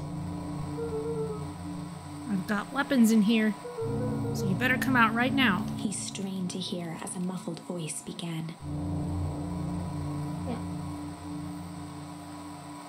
Weapons? How could you hurt something that's already dead? Fear gripped Luka's throat. Who are you? What? You don't recognize me?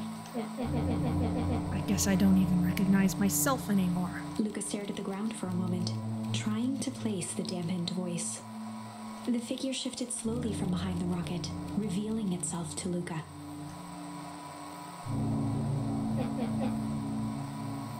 I'm a monster. And now they hunt me like the beast I am. Iggy. Luka reached over empathetically. Iggy's tone jolted to dejected anger. Don't touch me! This is all your fault! Luka slumped to the ground, overwhelmed by guilt. I'm so sorry. I didn't mean to. I lost control. So you couldn't control yourself for a second, and I get to be like this forever? There must be a way to fix this. Oh, you gonna be my savior? Perfect little Luka saves the day. With his positive attitude and the power of friendship. None of this matters. There's no time. They're after me. They chased me all through Weep Wood. I only came in here to hide. Hide from who? Who's after you? Luka! Luka! Rollo? It's not safe! Luka! Rollo, where are you? The treehouse! I'm at the treehouse, Rollo. Where are you? No, Luka, the treehouse isn't safe! They said they were going to the treehouse! I was trying to tell you to stay away from the treehouse! Who said they're going to the treehouse? The clipboards! What did I tell ya? Those perennial harvest wackadoos are after me. They've been chasing me, yelling questions at me. What sort of questions? They were saying the same stuff they always do. But it's different now. Less asking, more threatening. We're gonna figure this out, Iggy. Yeah, well... Thanks. Hello? Is anyone present in this arboreal domicile?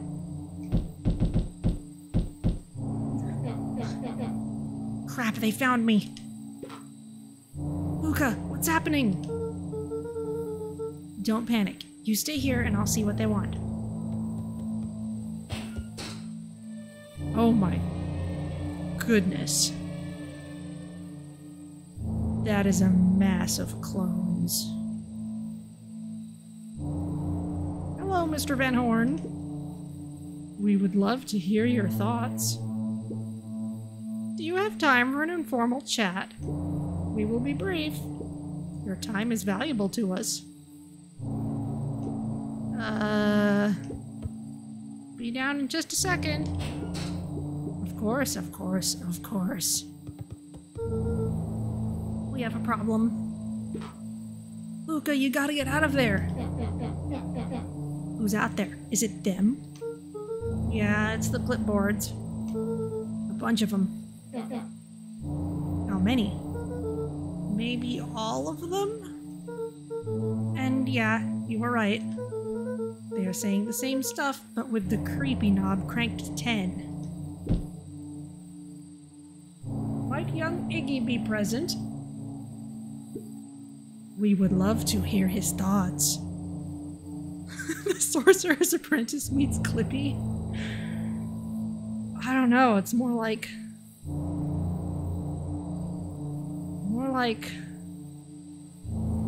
if Raccoon Inc. turned evil. Run! Iggy slumped to his knees. I don't know what to do. I'm just so tired. Luka, what do we do? Luka grabbed the walkie-talkie and headed for the window. Follow my lead. Luka and Iggy climbed up the back of the treehouse to its roof, where Rollo had constructed his M.C.D.C. Oh boy. The Mission Control Defense Cannon. Is that a plunger in it? That's awesome. From behind the crowd of clipboards, William Kerr strode forward, a warm smile on his face. Iggy, there you are. You gave us all a heck of a scare. Go away, just leave me alone. Oh, I'm sorry, Iggy, but no can do. Don't worry though, we're here to help. Help? Then why were you chasing me? Luka, can you talk some sense into your pal here? Just look at him. He's not well. What's wrong with him? What did that gunk do to him? Well, that's a pretty honkin' big question, Luka. All you need to know is that he's sick. He's real sick, Luka. I just need you to let us up there and take care of him. You told me Rollo was okay, that he was back at his place resting. He is. Poor fella just got a little lost. That's a lie. That is a hurtful thing to say, Luka. I thought we were buddies. Why? Because he lets you ramble on like a wackadoo? Nobody likes you, you creep. Kerr's smile faltered. Finally got that grin off him. Why don't you pop on down here so we can have a face-to-face? Yelling like this is gonna give us all a heck of a sore throat. And who wants that? That's why I have my iced tea here. Luka's grip tightened on the M.C.D.C. What did you do to Rollo, you liar? Well, shucks, Luka. The only teeny tiny fib I told you was that he was at home. He is resting, and he is perfectly safe. For now, at least. What happens to him next is up to you, Luka. Look around. You're in quite the pickle, and I'm the only person in the whole wide world who can help you. You get to decide how this ends. Oh man. Luka's mind raced. He was caught in a trap. What do you do when there's no hope? He wiped his cheeks with a sleeve. What are you gonna do, Luka? Luka drew himself up and decided to take the only option they had left. Looks like a bolt.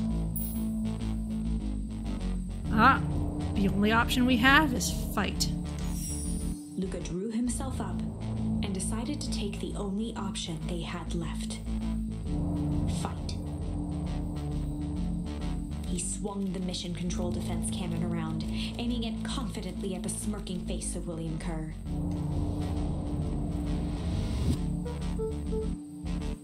Hey, Mr. Kerr. Luka summoned his most insolent demeanor. Rollo sends his regards. Oh. Hey, that was uncalled for, more than a little rude, and just plain unsanitary. It's a plunger, all right. Luka, I really did think we were good pals. What a shame that it's come to this. Kerr turned his back on the two boys. Ah, and you can also see Iggy's artwork has just been flipped around. So the side that got mutated changes if he gets his artwork flipped and put on the other side. End this. With a nonchalant wave of the hand, he made his exit. As the clipboards began to slowly advance on the treehouse, Luka looked to Iggy with resignation in his eyes. The end. That escalated quickly. Maybe discretion was the better part of valor here. Let's put a pin in this for now. Okay, so we need to rewind some way back. Possibly by tickling here instead of being strange. Oh. We could also struggle when caught back at the Warehouse of Horrors. This seemed like a completely dead end, but we got something that could actually move us forward here.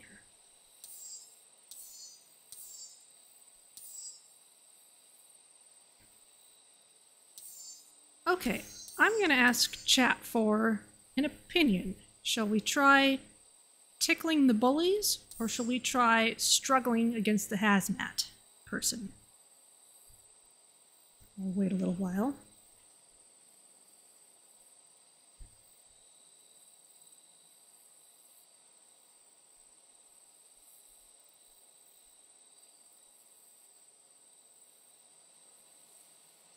Struggle, okay.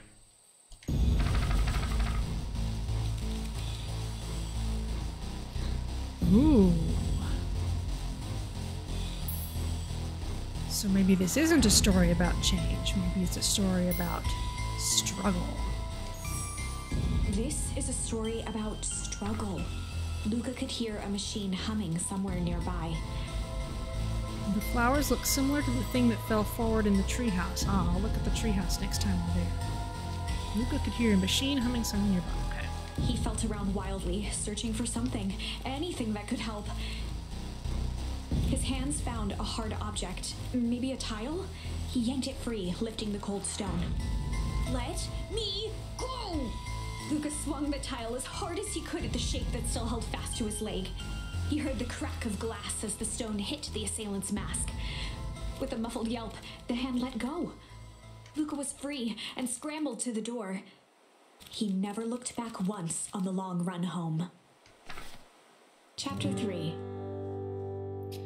Okay, so we've explored the warehouse alone, and now we're at chapter 3 again. Everything's fine. The next morning, it was quieter than usual at the breakfast table. Only the sound of silverware and chewing interrupted the awkward silence.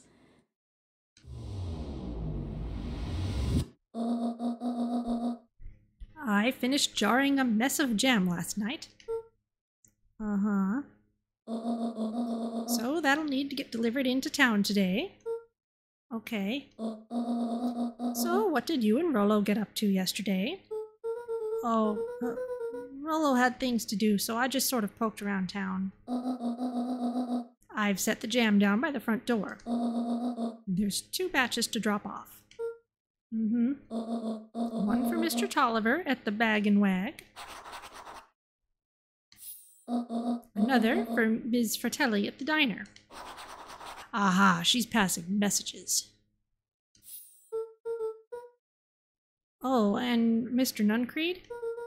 He said he wanted some more. I suspected as much. Yes, he seems to have taken a particular interest in my jam. There are some extras in the basket for that enthusiastic gentleman.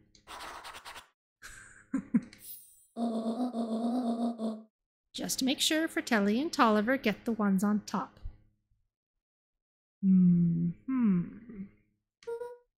No problem. Off with you now while the day is still young.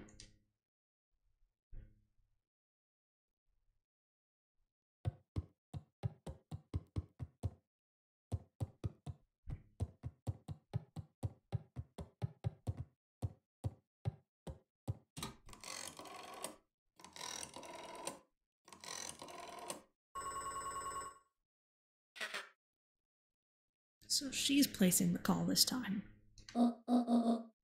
Hello, it's Juniper Hartford.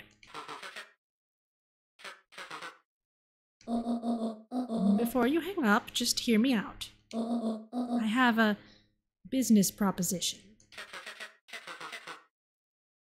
The simple matter is we both have the same problem that needs solving. Very well. We can meet tonight.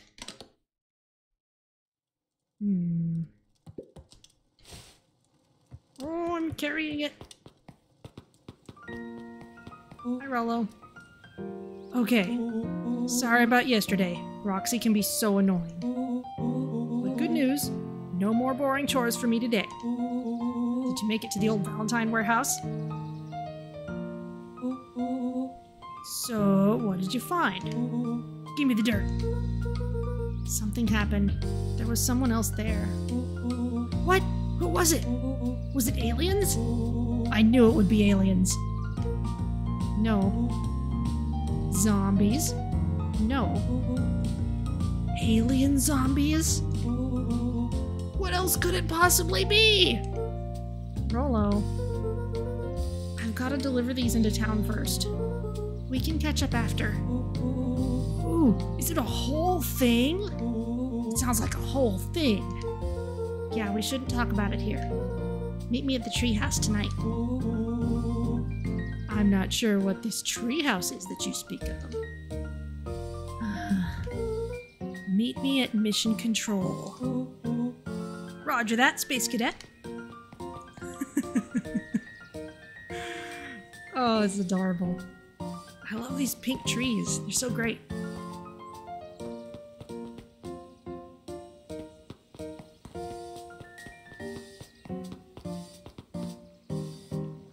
Alright, there's the sign. Probably unmolested at this point. Sleeping dude is still boxed in. You can tell those jerks. Doesn't matter how many boxes they pile up. I ain't moving.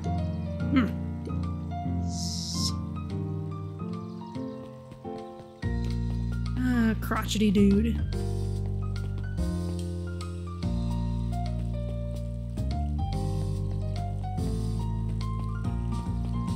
Talk to you.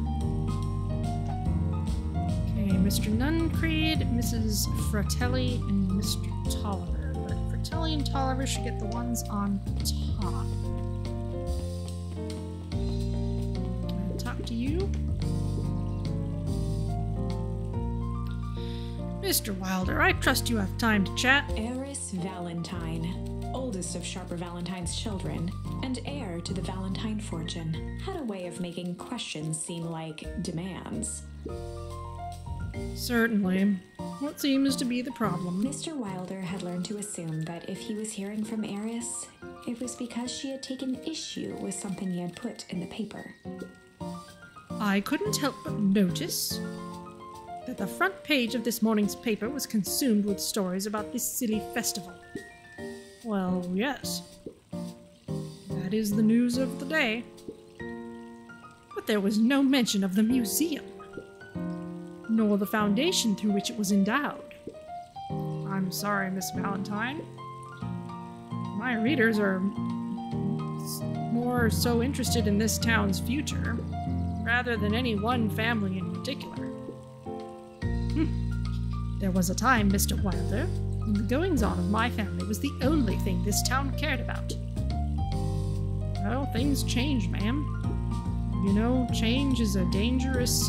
If you finish that thought, I will make that monocle a permanent fixture of your anatomy. My apologies. Good day, Miss Valentine.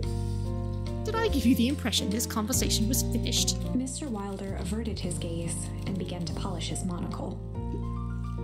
Well, good day, Mr. Wilder.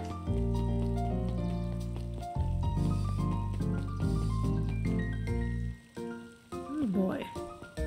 Can't talk to you. Can I go back here? Oh, there's the Last Chance Diner. Oh, the Up at Dawn newsstand. There you are. Hey, Dawn. Oh. Hey, Luka, what's up? Dawn had dreams of becoming a big-time reporter. At night, she searched for the story that could be her big break. By day, she hawked papers at the newsstand. Oh, I got you on jam delivery, huh? Yep. Hey, Dawn, have you noticed anything weird around town lately? What sort of weird things? Stuff going on at the old Valentine building? You might say I've heard some things. I'm working on a story about it right now. So what's going on? Can't say quite yet. I still need to follow up on a few leads. Keep me in the loop, okay? Sure thing. Have you seen the new kid around yet? Ah, we have not, because this is earlier in time. New kid? Yeah, came in from the big city. Her parents both got jobs here. But get this, one of them is working for William Kerr and Perennial Harvest, and the other is working for Heiress Valentine. And the Valentines represent Beacon Pine's past. Perennial Harvest has positioned itself as this town's future. Must make for some interesting dinner table conversations. I can imagine.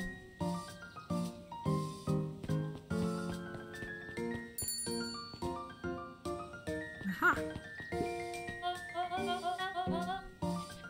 Well, if it isn't my favorite little jam runner. Hey, Mrs. Fratelli. Look at you. She leaned forward and pinched Luka's cheek. Ugh. You're all skin and bones. Is your gran not feeding you? She is, it's just... I understand. You know, I taught your mama how to cook back in the day. You may not even remember. You and her used to help out in the diner. See that picture over there? That's you helping your mama back in the day. So cute, running around in your little apron taking orders. The whole situation just breaks my heart, what happened with Eleanor. Aww. I've got a feeling she's out there somewhere, yearning to be with you again. Few things in this world can keep a mother from her son. Luka shifted the basket uncomfortably. Oh yes, let's see here. Mrs. Fratelli lifted the cloth and inspected the jam. Ah, they even have my name on them. How thoughtful. She carefully lifted out her jars of jam. You tell your gran hello for me, Luka. Will do. Okay.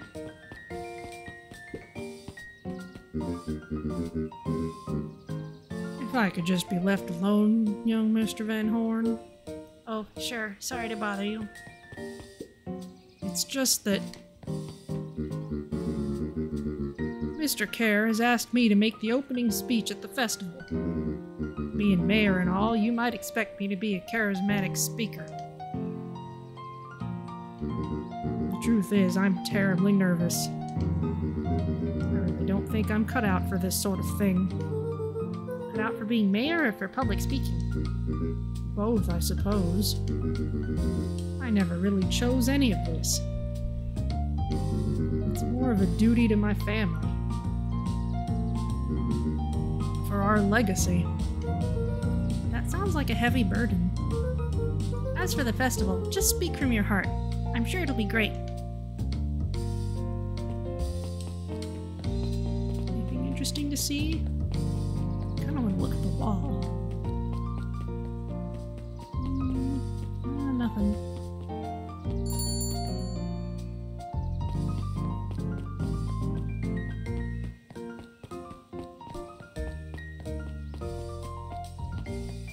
We've got bunting all over the place.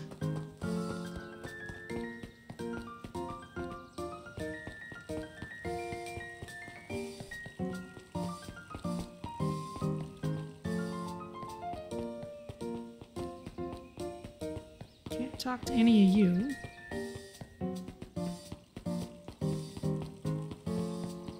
What happens if I go this way?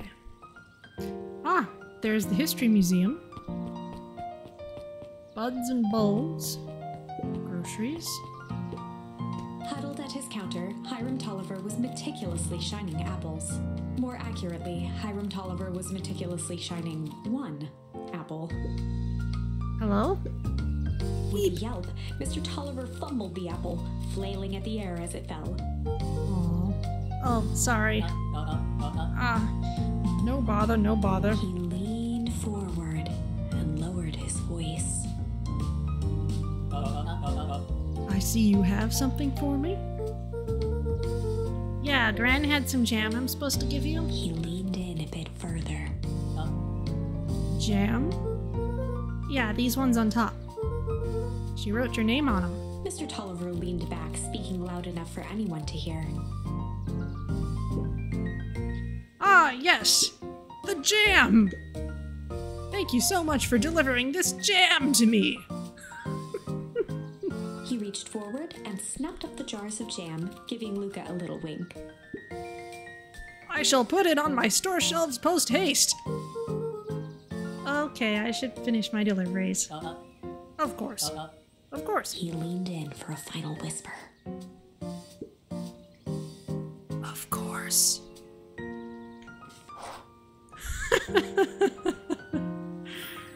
Oh, the man has no subtlety. No touching.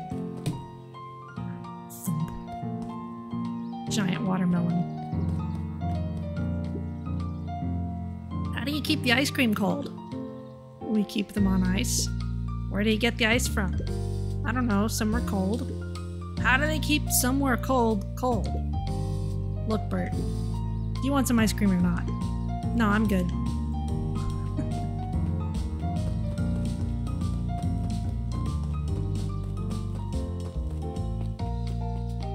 Here's the History Museum. Oh, golly. Sharper Valentine, a celebration of excellence. Beacon Pines is a great town. What you may not know is great towns grow from mighty roots. And that is why you cannot tell the story of Beacon Pines without telling the story of one Sharper Valentine. Oh my Young gosh. Sharper's keen intellect and strong moral fiber led to a grand vision. A vision of a community dedicated to a better tomorrow. In his own words, a better tomorrow is within our grasp, but it requires a singular mind to harness it. Lucky for us, he decided to grow that vision here in Beacon Pines. And how does one grow a better tomorrow? With fertilizer, of course. You've got a charm for that. The company became the lifeblood of a town yearning for purpose. But then tragedy struck. A scientific experiment gone wrong. An accident which took Sharper away from us far too soon. To this day, we struggle to pick up the pieces. But one foul harvest isn't enough to stop the people of Beacon Pines. The spirit of Sharper Valentine lives on. It lives in the hearts of everyone with a dream for a better tomorrow. Together, we will follow his example and grow a bountiful future. Paid for by the Valentine family and the Valentine Fertilizer Capital Relevance Fund.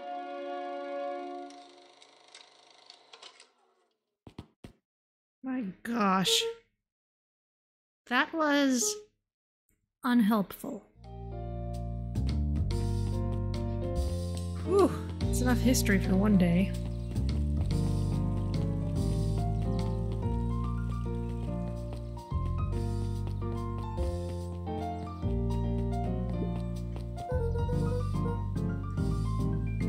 Got some jam for you, Mr. Nuncreed. Luka, you seem chipper. Well, aside from being on delivery duty, it's a nice day. Mr. Nuncreed eyed Luka for a moment, then nodded in agreement. I suppose it is. So, do you want your jam? Oh, right. Usually Juniper drops those off herself. I guess she's busy today. Anyway, this is my last delivery for the day. Oh, in that case... Nuncreed snatched the basket from Luka. I'll hold on to the basket until next time I see your Gran. Ugh.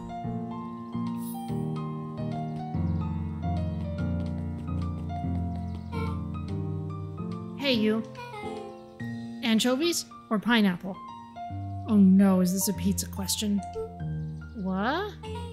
Don't think. Just answer. Pineapple. Why? How old are you? 12. Perfect. Follow me. Who are you? Anyone ever tell you, you ask too many questions? Just try to keep up, okay?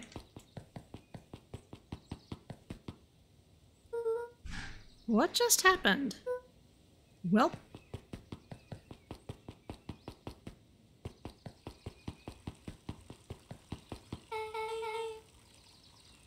Hey, what a crazy coincidence!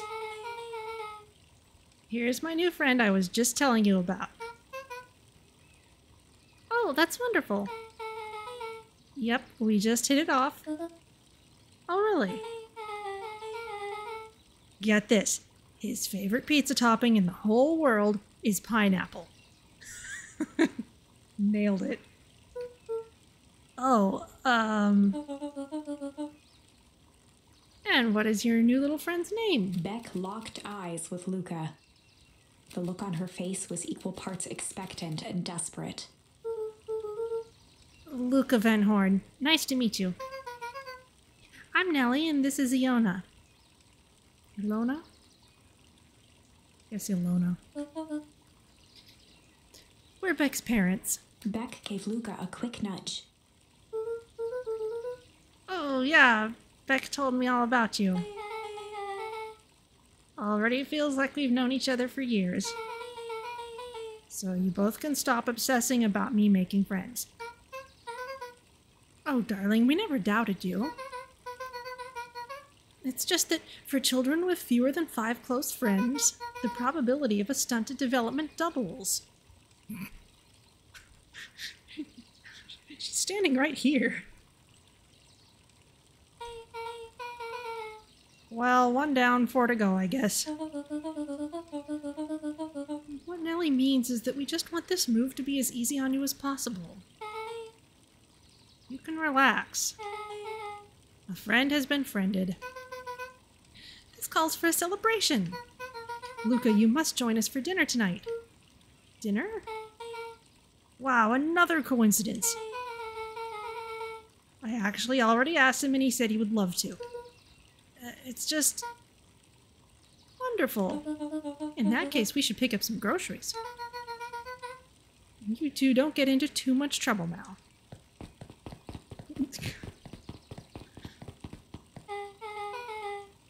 Wow, I can't believe that worked. Thanks a ton. You're welcome. I owe you one. My moms are great and all, but they can be a bit much sometimes. Our house is the little cottage next to that big mansion place. Oh, yeah, I had to go a little farther. Wait, you live on the Valentine estate? Yeah, that's the spot. Meet me by their big creepy gate. Don't be late, or I'm back to square one on this whole friend grift. Great, see you there.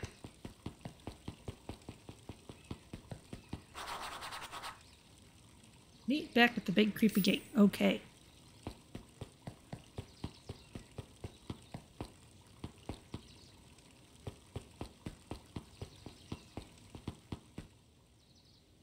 Who are you? Good morning, Jeff. What's so good about it? Another day further down the tubes, if you ask me. Come on now, it's not all bad. The festival's coming up. The festival. Old man Valentine used to put on cockamamie shindigs all the time. Where did that get us? Well, it's Perennial Harvest putting on this one, and they're doing it for the whole town. As far as I see it, the difference between the old Valentine Company and this new Perennial Harvest outfit, Jeff dug through his pockets for a bit, is the difference between this empty soup can and this brown banana. But those are both garbage.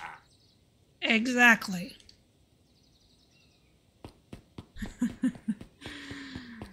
Oh.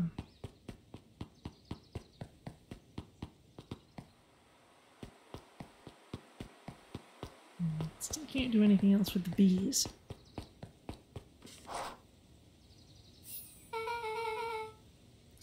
So who all lives in that house? Eris and Gus Valentine grew up there, and Solomon moved in a few years back. The creepy little kid in the vest? That sounds like the one. So just 3 people live in that huge thing? I bet a bunch of shady stuff happens all the time in a place like that. Not really. The Valentines pretty much keep to themselves. So it's empty and boring? Pretty much. What a waste. My mom says that it used to be way busier, back before Sharper died. Before the foul harvest. Okay, that's like the 5th time someone mentioned this foul harvest thing. And you all use that same ominous tone. Eventually, you're gonna explain to me how that harvest got all fouled up. But we can't keep my parents waiting anymore. This way.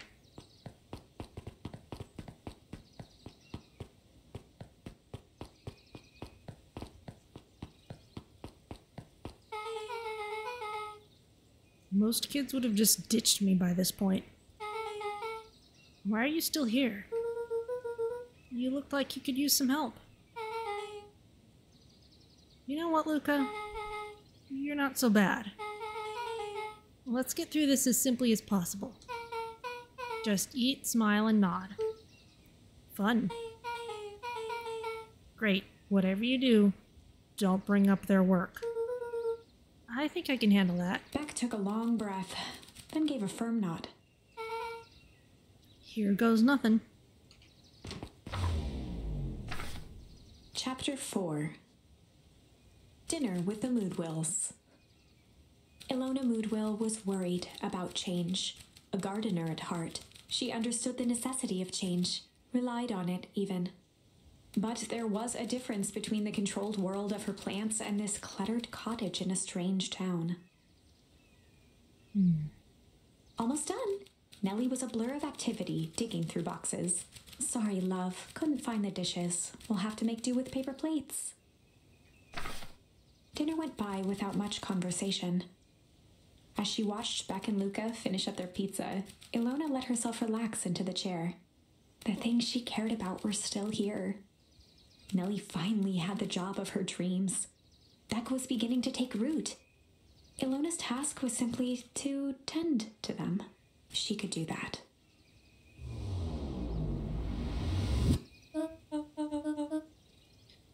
So, Luka, tell us a bit about yourself.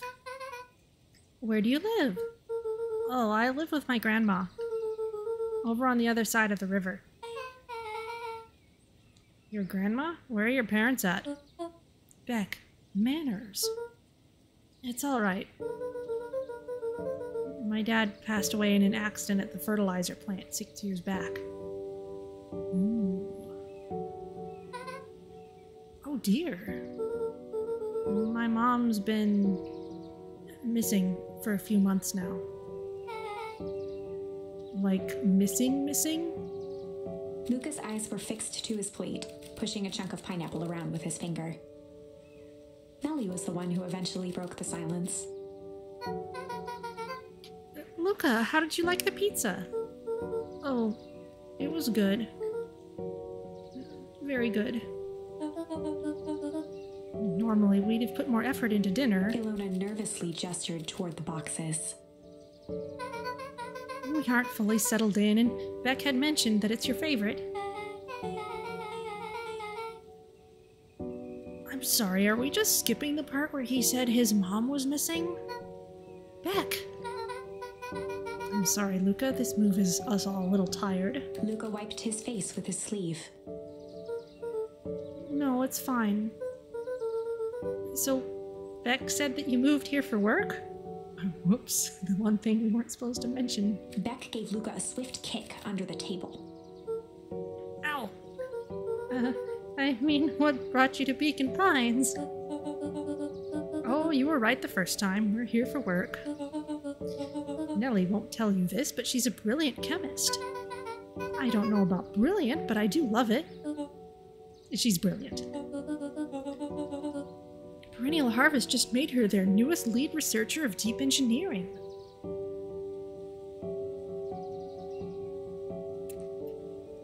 Aha. And we remember what happened to the old one. She makes it sound more impressive than it is. I'm just happy that I get to make a difference in the world. Perennial Harvest is at the forefront of evolving agriculture into something more useful than sprinkling water and excrement on the ground. Luka glanced over to Beck. She seemed to be holding her breath. What Nellie means, Luka, is that there are different ways to grow plants.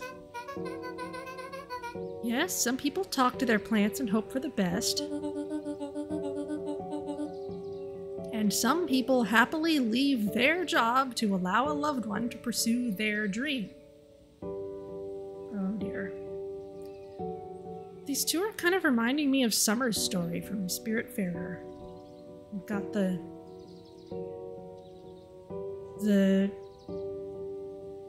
possible consequences of using chemical fertilizers and stuff.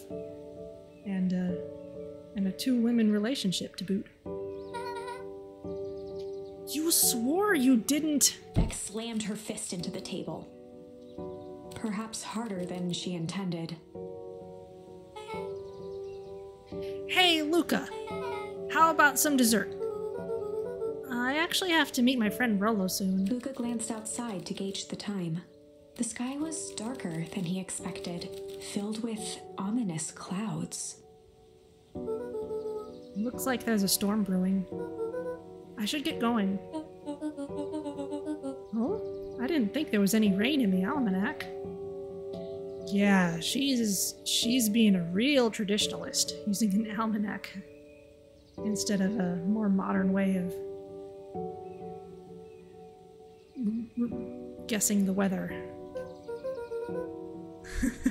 Yeah, almanacs aren't that useful around here. Luka wiped his mouth one last time with his napkin and started to get up. Thank you all for the pizza. It really was good. See you at the festival, Beck.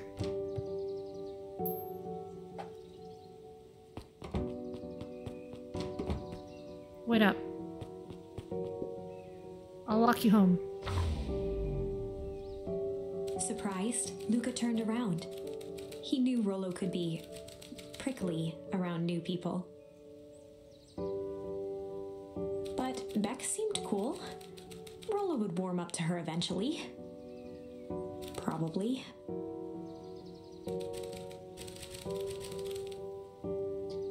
Luka began to respond, but the sky answered for him as the clouds above began to...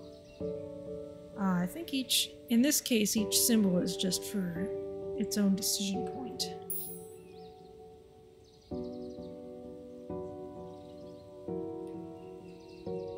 So either the clouds rumble or they break. Let's try bringing her along this time. Luka began to respond, but the sky answered for him as the clouds above began to break, revealing patches of star-filled summer night. Moonlight filtered down, shimmering in the treetops.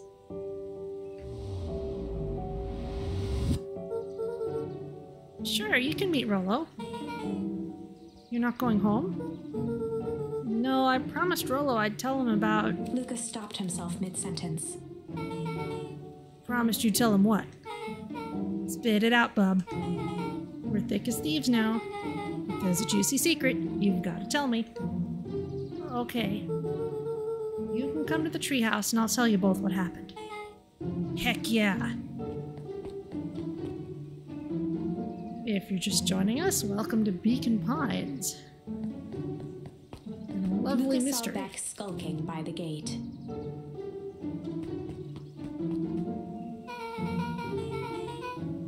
So you're telling me there's nothing mysterious or creepy about this place? It's mostly boring and empty. I refuse to believe that. Big spiked gate, booming mansion, rich reclusive owners. It even smells shady. Beck grabbed the wrought iron bars and shook the gate. Mark my words, you decadent nightmare house. You will reveal your secrets to me! Oh. What did you do? First of all, I told you so. Second, hide.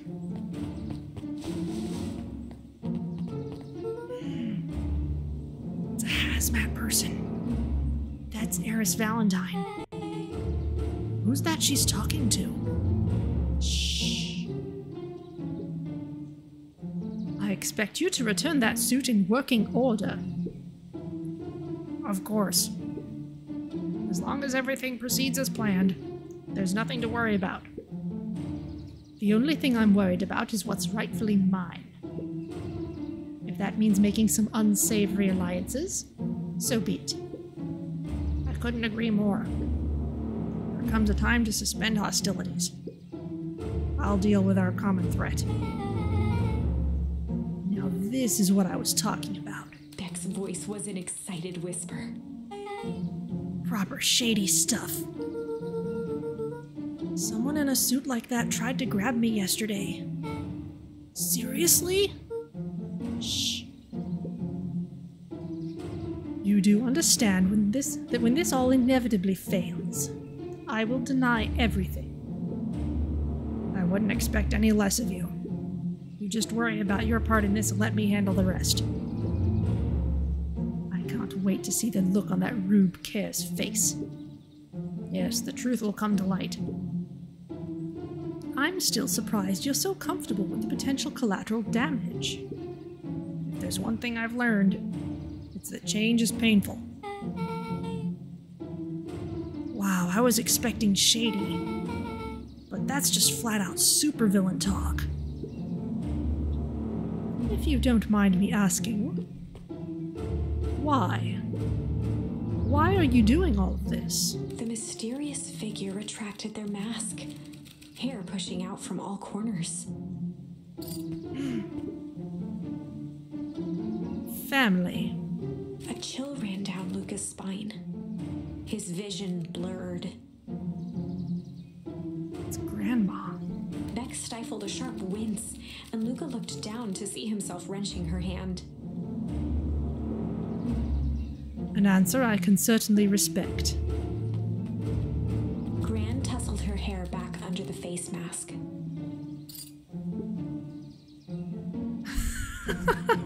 Doesn't even fit in the back of the suit. Oh. Just remember, keep everything nice and normal until the festival. I don't need lessons in rousing suspicion. Gran gave Eris a curt nod and disappeared into the night.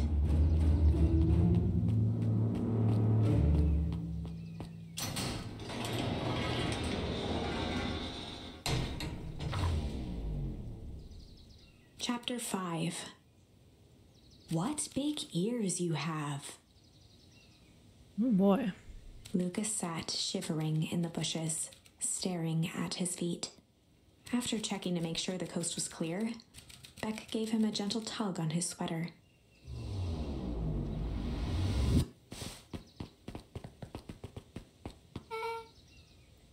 What's wrong? You look like you've seen a ghost. Why were you so scared of that old lady in the hazmat suit? That was my Gran. That was your Gran? Yeah. Okay, well, I'm sure there is a perfectly reasonable explanation for all of this. Let's just get to the treehouse and figure things out there. Lead the way. Alright, to the treehouse.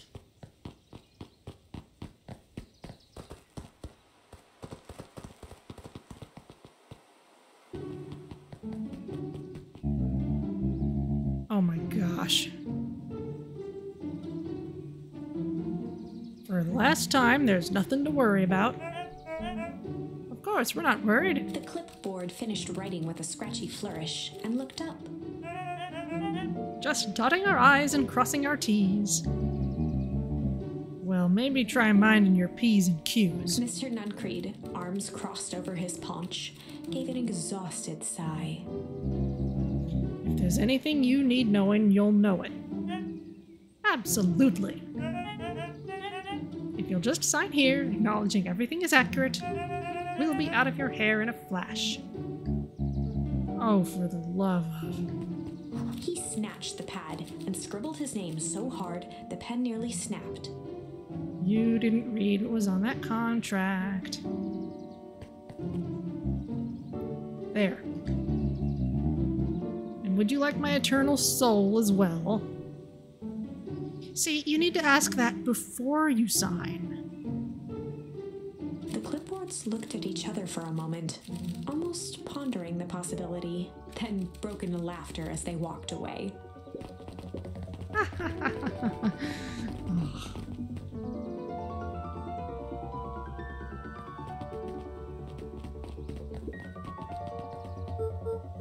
Hi, Mr. Nuncreed. Luka, let me give you some advice. The next time someone you don't know asks to hear your thoughts, give him a good hard bop right in the kisser. Oh, Gran tells me to just keep away from the clipboards. That's good, that's good. Your Gran is a smart lady, Luka. The artistry is amazing, yeah. So this is Beacon Pines. It just released a few days ago. Also, hi, Kulu.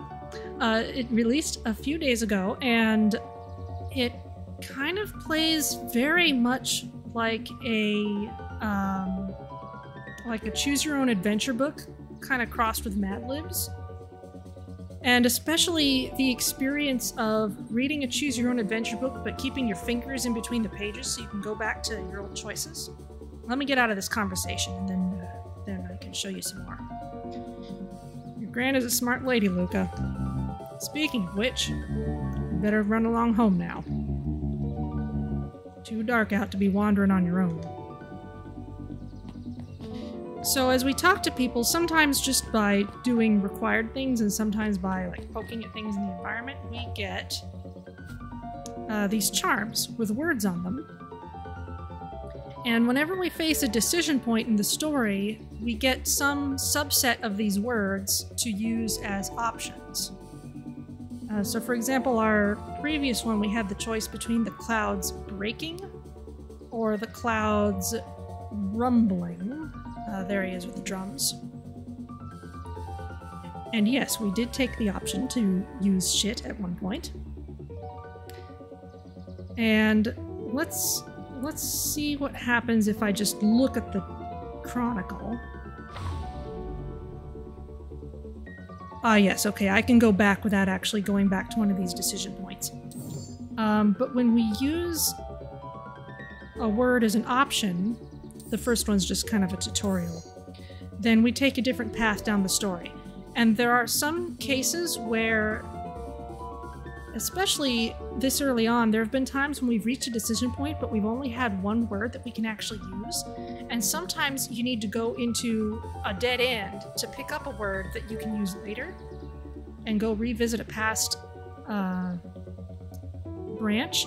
Like this point here used to be a dead end, but somewhere on this path we got the word struggle, and then by using it here, we've been able to proceed along this path.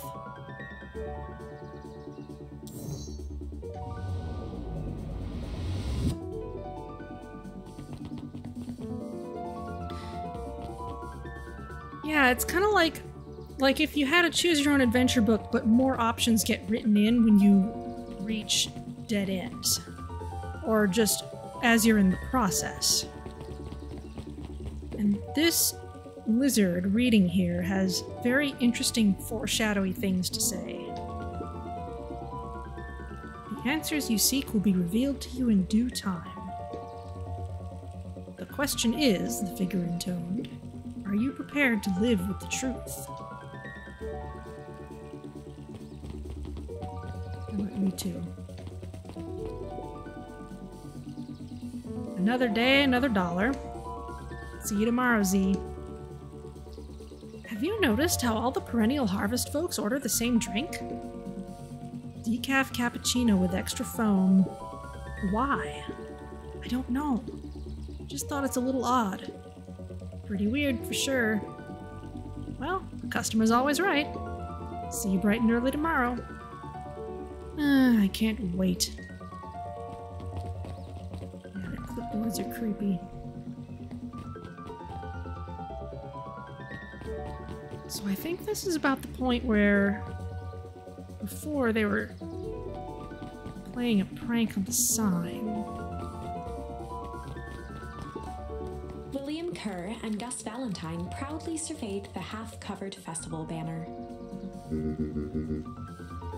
It's all coming together quite nicely.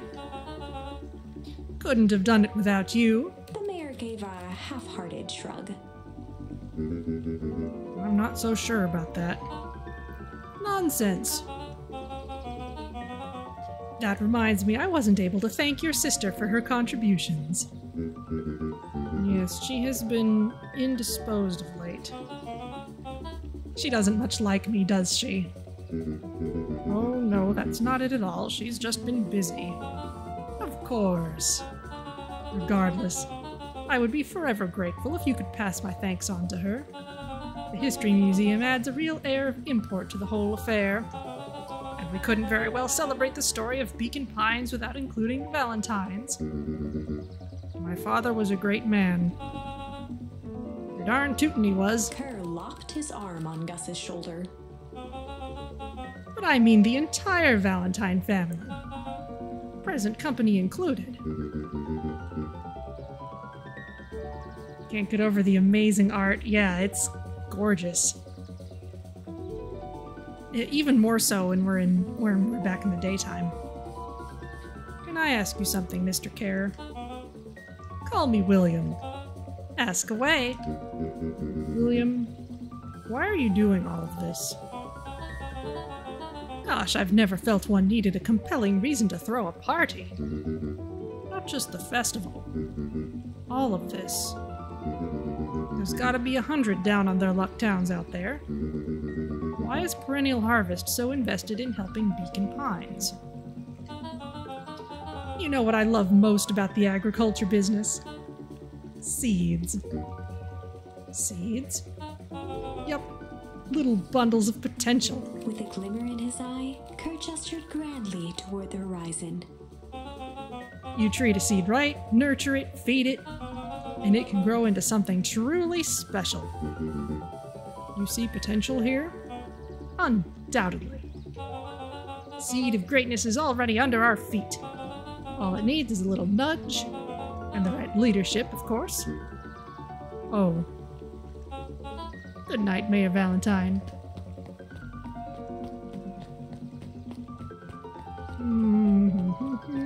Sus. Can't talk to you. There's the sign. It's still got that bit of marking on it. It's still half covered. We haven't gotten on any branch as far as tomorrow. Oh, this is nice. Yeah, the treehouse is just a little farther on from here. So what's your buddy Rollo like? Rollo? He is Rollo. Not particularly helpful. Sorry, I've just never thought about it. Lots of energy. He's funny, even when he's not trying to be. Things have been tough for his family since the foul harvest. It's about damn time you tell me what this foul harvest thingy is. It's a kind of long story. Hit me with the highlights. Okay. Oh, good recap if you haven't been in since the beginning. There used to be a fertilizer company here called Valentine's. They were kind of a big deal. Ooh, big deal fertilizer. It was a big deal to us. Their stuff really worked. Farmers loved it. So Valentine's grew and grew. Beacon Pines pretty much grew around it. Most everyone in town either worked for Sharp or Valentine or used his fertilizer. Things were good. I'm sensing a big but. Around 6 years ago, Sharp or Valentine suddenly died. And something changed. Changed how? Could have been a bad batch. Maybe it was in the water or air or soil. Nobody knows. But all the crops died. And everyone blamed the Valentines. The foul harvest. Yeah. Valentine's fertilizer went out of business. Half the town lost their jobs.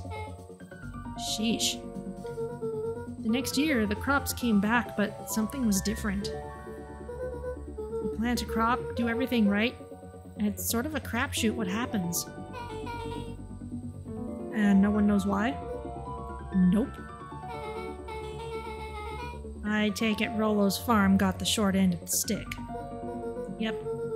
For some reason, their farm was hit harder than others.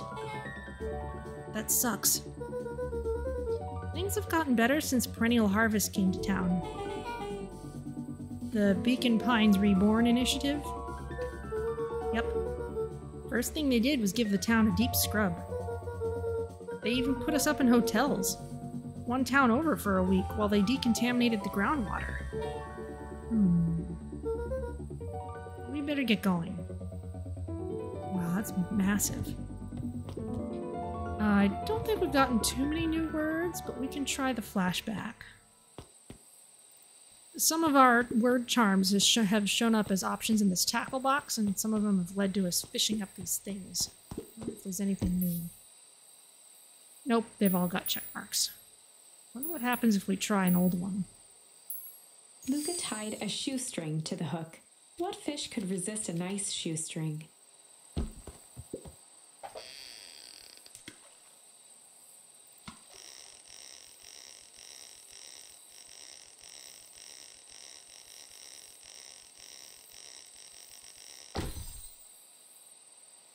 Oh, the boots disappeared from the blanket. We just get it again. Where do you think the other one is? Hard to say. Sometimes things drift away. That's not fair. No, it's not. Well, wherever it is, I hope that other boot at least has a sock to keep it company. Okay, nothing new here.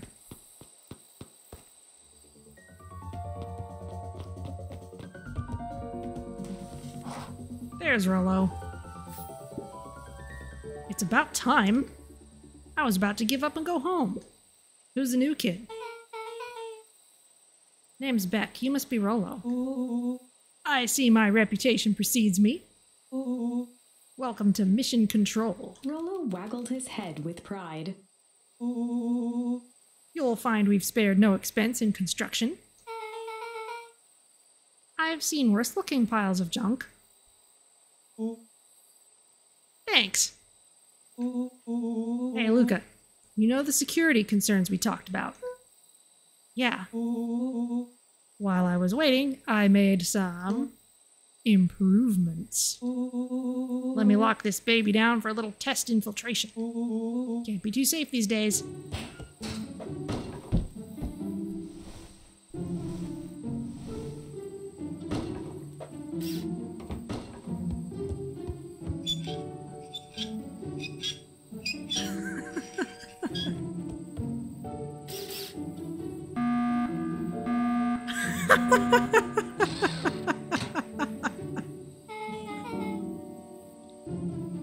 He goes all out, doesn't he?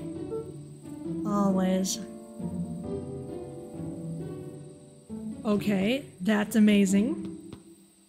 So, pulled up the ladder, glass over the balcony door. Guess we're supposed to try to get in. Pick something up from the junk pile.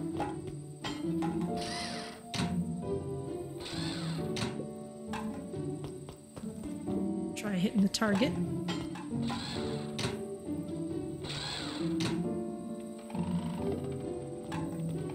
Oh, it's moving. Not exactly precision with this thing.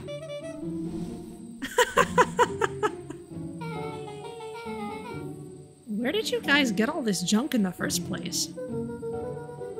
There's a guy in town named Jeff who trades us junk for snacks.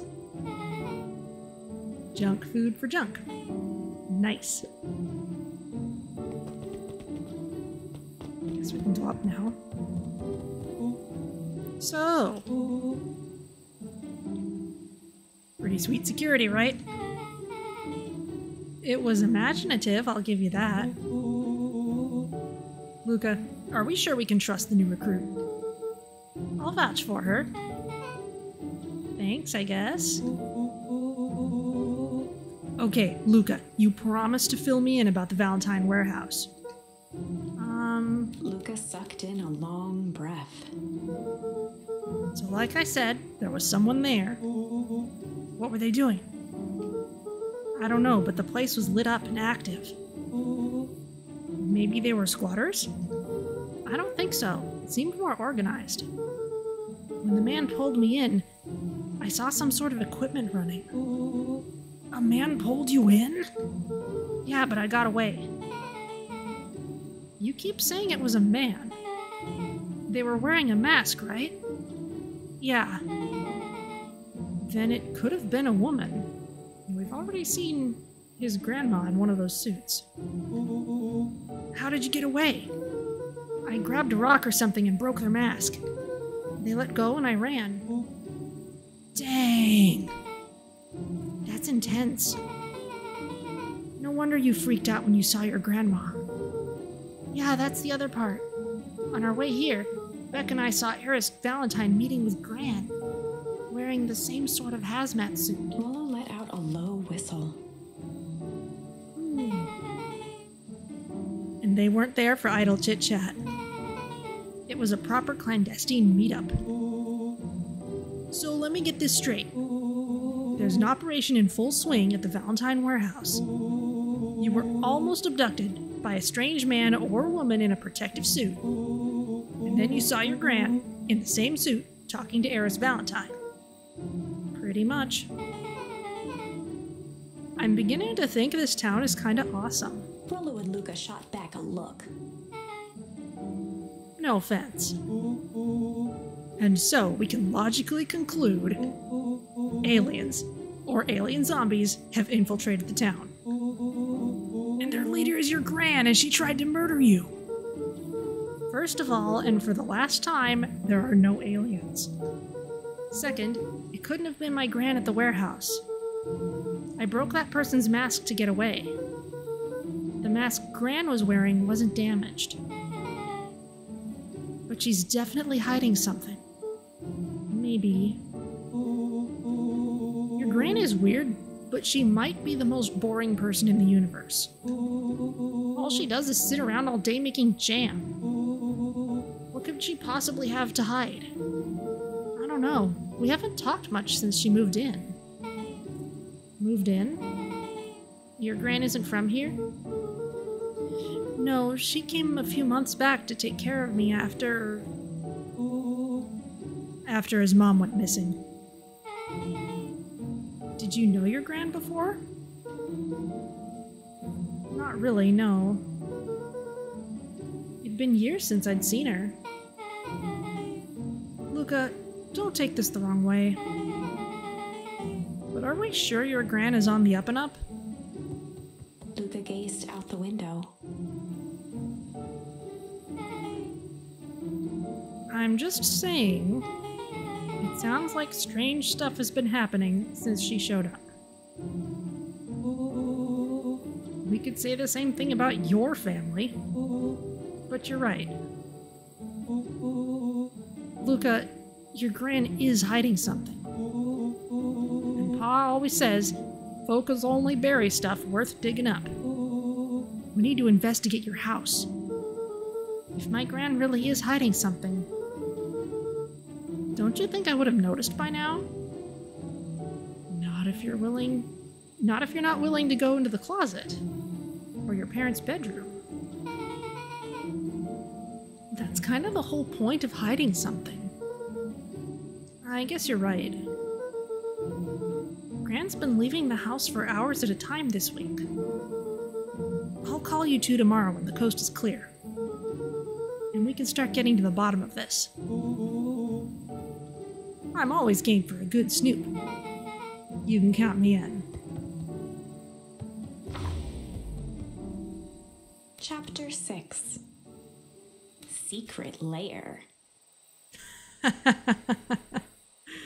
Lair indeed.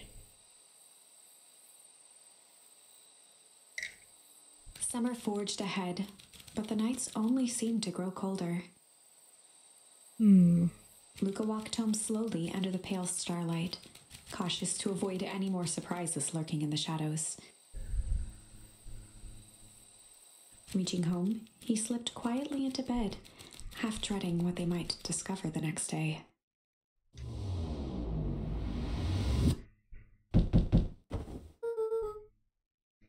What time is it? He gets the sweater again.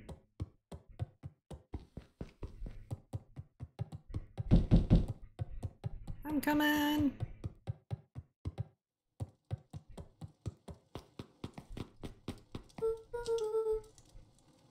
Rollo, what on earth is that? Sherlock Holmes hat. That ridiculous thing on your head. Oh, this? It helps me think. You're gonna need a lot more of those. Joke all you want. We'll see who's laughing when I crack this case wide open. The coast is clear? Yep. Whatever she's been up to this week, it's been keeping her busy most of the day. Very well. The game is afoot. Luka and Beck rolled their eyes as Rollo strutted across the room. If I were a Gran, where would I hide my deepest, darkest secrets? Perhaps where you might least expect it. Rollo flung open the cabinet with confidence. He laughed as a veil of dust hit his face. I think it's safe to assume anything that dusty isn't what we're looking for. Or maybe that's what she wants you to think. Then again, any good detective knows not to trust their first hunch. First hunches are for suckers.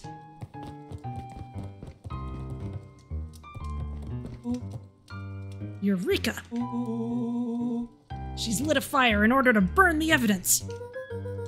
She keeps that fire going every day, Rollo. Drat! It may already be too late. Just think of the mounds of documents lost to ash! Okay. I'm gonna stop you right there. Can we just think for a moment? Luka, is there anywhere Gran doesn't want you to go? Yeah. The closet upstairs. So maybe it stands to reason that we should check there first. No dice, it's locked. Well, well, well. Look who stands to reason now. And I have no idea where the key is. If it really is important, then she probably keeps it with her. Anywhere else? She has her berry bushes. Who has ever thought, I'm gonna take this important thing and huck it in a bush? True. Anything else? Maybe something out of the ordinary? Well, she is always worried I'll break her fancy dishware in the kitchen. But it doesn't matter anyway, I can't reach the latch. A look of realization crept onto Luka's face. All three kids snapped to glance at each other, then sprinted in turn toward the kitchen.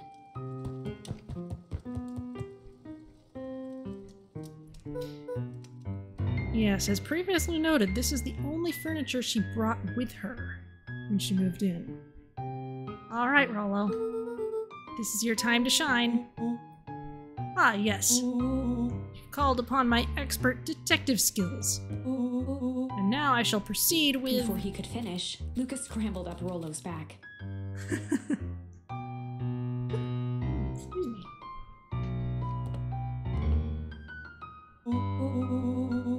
Hey, this isn't my idea of detective work. Every squad needs a good lockpick, and every good lockpick needs a sturdy head to sit on. This is beneath my standing. Stop complaining and hold still. Got it. The three crowded around the hutch to peer in.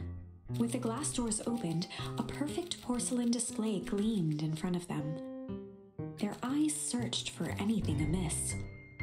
But the only distinct feature was its impeccability.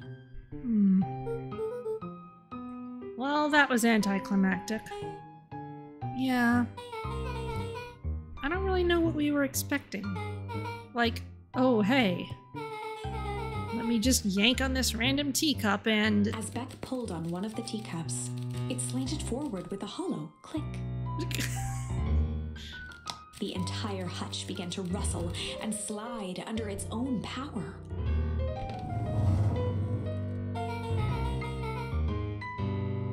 Seems like your Gran has been doing some remodeling. Dude, only two types of people have secret lairs. Evil masterminds and superheroes. So, which one do we think she is?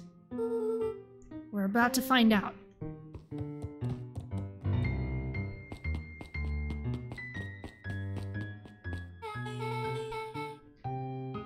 Okay, so more of an unhinged conspiracist vibe? Oh, wow. Yeah, this cannot be good. We need to look around before jumping to conclusions. Okay, we got a file cabinet. Luka jostled each cabinet drawer in turn. Only one was unlocked. He fingered through the filing cabinet, pausing at a bulging folder labeled Walter. For a long moment, he just stared at it.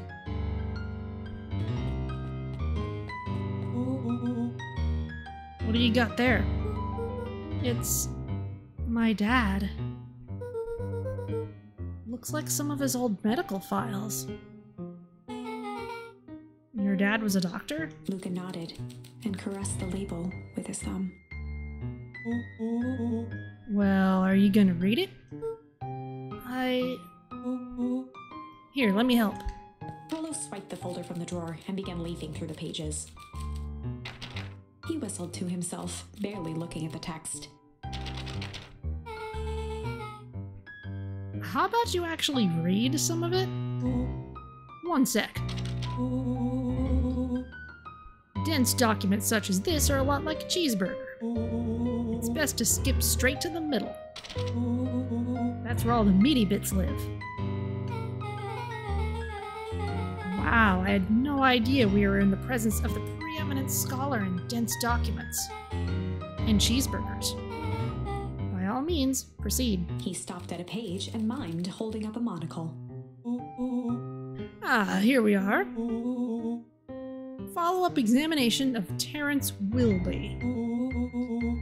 Patient shows further signs of paleness and malaise.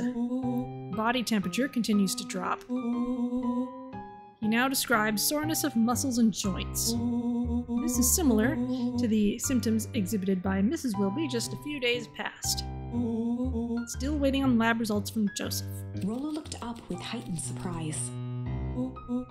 See, creepy. Yeah, that's kind of disturbing. Who's Joseph? That's Mr. Nuncreed's name. Ah, he runs the drugstore. Wait. Rollo's finger traced across the page. There's more scribbled in the margins. Could it be contagious? Mr. Wilby claims the tap water at his home has been contaminated. Perhaps environmental? Lab results only raise more questions. It's like he came back to this report later and made those notes. So it might be related to something else. Rollo scanned through several more pages. Here, the writing looks shaky. I just couldn't help her. This disease, or whatever it is, progresses so fast. And with his wife passing, Terrence's condition follows close behind, exacerbated by the loss. Enough is enough. I need to take matters into my own hands. Luka, staring blankly at the cabinet this whole time, spoke softly. What does it say next? Rollo rustled the folder, trying to loose more pages. That's where it ends. What? There has to be more. Luka frantically shoved the remaining cabinet folders, trying to find another labeled Walter. Luka, I think that's the only one. It's alphabetical, see? What did he mean, enough is enough? How did he take matters into his own hands? This is bullshit! Luka slammed the drawer shut.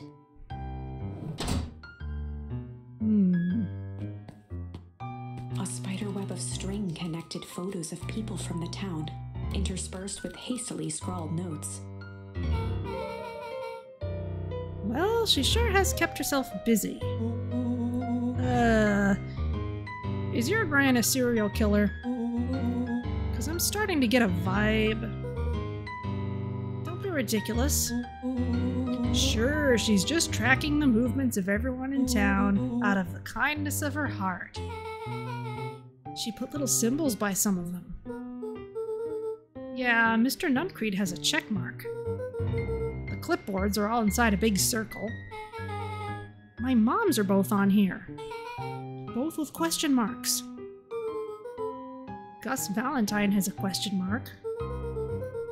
Eris has a question mark that's been crossed out. Mr. Kerr has a bullseye. The killer has chosen her next victim! We don't know what any of this means. Whatever it means, it's probably not good.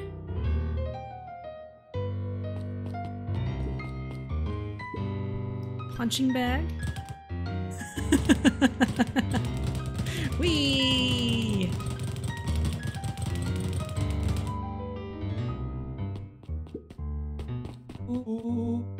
Barrels with exclamation marks on them.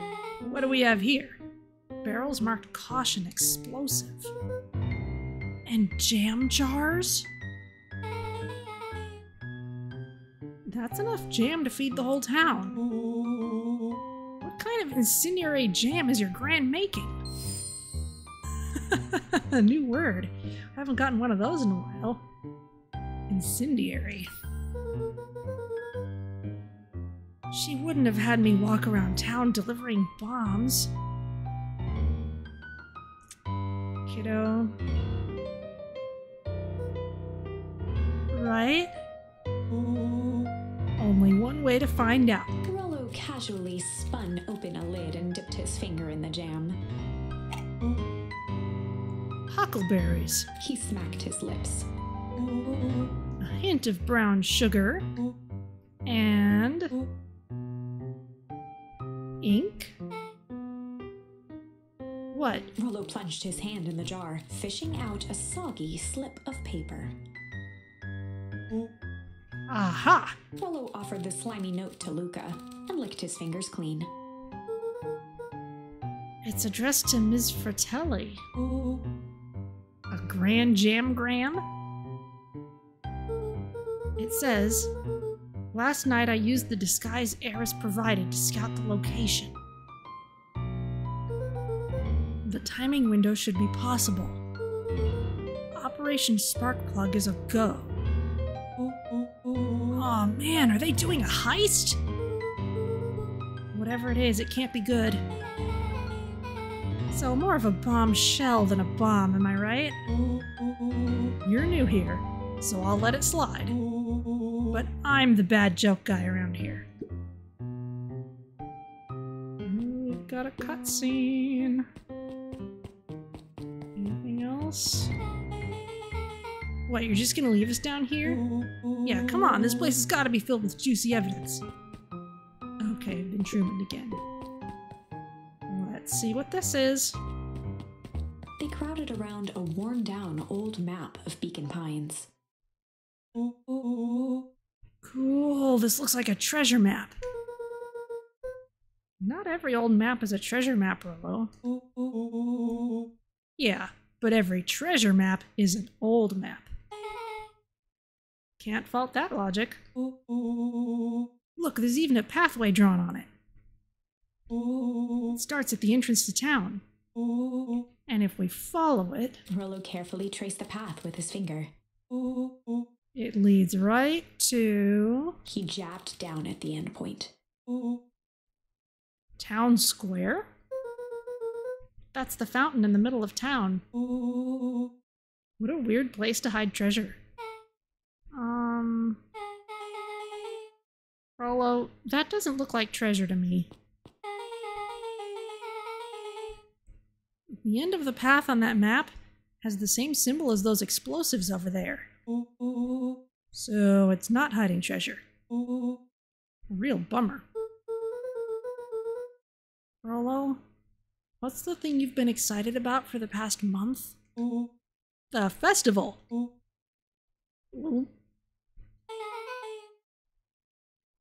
Oh, did you just say gulp?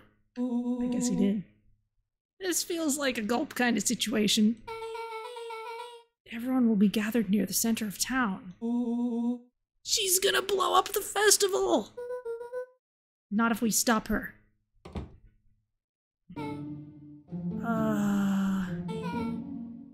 What was that? Luka looked up from the map. What was what? No, I heard it too. That was the front door. Which means someone just shut the door. Which means someone's upstairs! Shh, quiet. Hit the lights. Beck flicked off the light, and they became statues in the dark. Overhead, creaking floorboards bent under slow, deliberate steps. The kids looked up, the tilt of their necks following each footfall.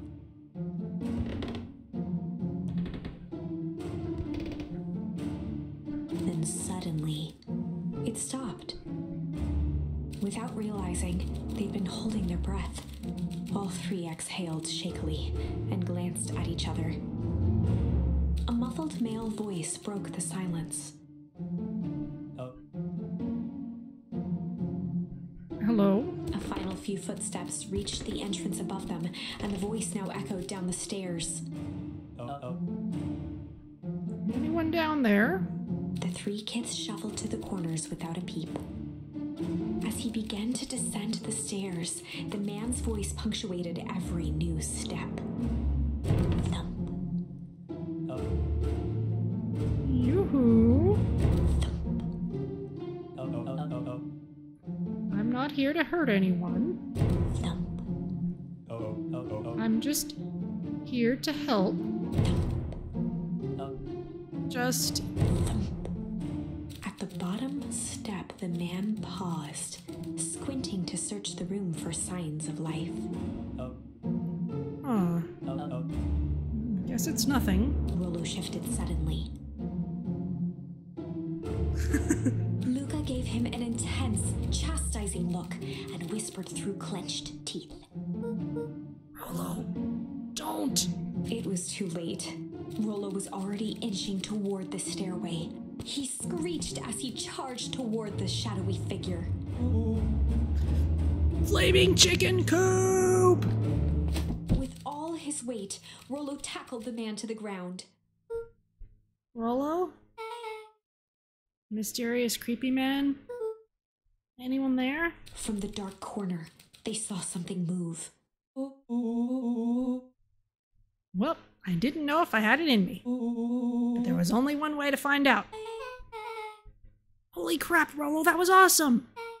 Wait, did you just kill that person? Luka scrambled to the hunched figure on the ground. Pressing his fingers to the man's neck, he sighed with relief.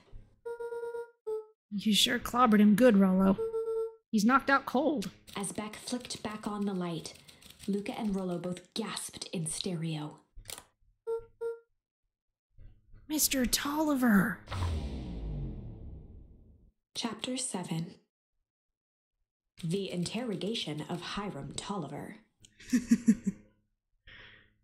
Still unconscious, Mr. Tolliver slumped heavily in a shoddy old chair. His hands were bound with rope, his feet tied with some loose string. The kids huddled in a circle, discussing their plan. One thing was certain, they couldn't just let Mr. Tolliver go. They needed to know what he was doing in Luka's house. After some deliberation, it was decided. They'd run the classic good cop, something cop interrogation. Oh, we don't have many options here. And that's not much of a contrast. Good cop, chill cop interrogation. Okay. They'd run the classic good cop, chill cop interrogation. I'll handle this, just gotta play it cool. Luka walked calmly to the light switch, flicking it off and on a few times. Mr. Tolliver shook his head, gathering his wits. Golly, I sure got my bell rung. He looked over to find Luka, who returned a calming grin. Sorry, Mr. Tolliver. This was all a big mistake. Luka, what's going on here? Why do you have me strapped down? No one's fault, really. Rolo just got a little startled. Rolo's here? Rolo and Beck emerged from hiding to give a timid wave. Well, alright. Mistakes happen. You kids gave old Hiram a good scare. Let's just get me out of these ropes and call it even. Luka glanced over to Rolo and Beck, who replied with skeptical looks. Mr. Tolliver, why are you in my Gran's basement? I'm here to help, of course. Help with what? What's my Gran up to? If you'll just cut me loose, I can show you. How do I know we can trust you? Mr. Tolliver exhaled with disappointment. Luka, have I ever done wrong by you? No. And since your Gran moved to town, haven't I been nothing but welcoming? Yeah. So why would I turn my back on your family now? It's just... all this stuff seems pretty weird. A board with names of people from town? An archive of my dad's old disturbing patient notes? Luka gestured to the corner. Barrels of explosives? I can explain everything. You just need to untie me. You kids deserve an explanation. Luka looked again to Rolo and Beck. This time they shrugged. Luka began to slowly loosen the bindings. Mr. Tolliver gently rubbed his wrists. That's a good lad. This'll all make sense in time. He edged imperceptibly toward the stairs as he spoke. You see, this town has secrets, Luka.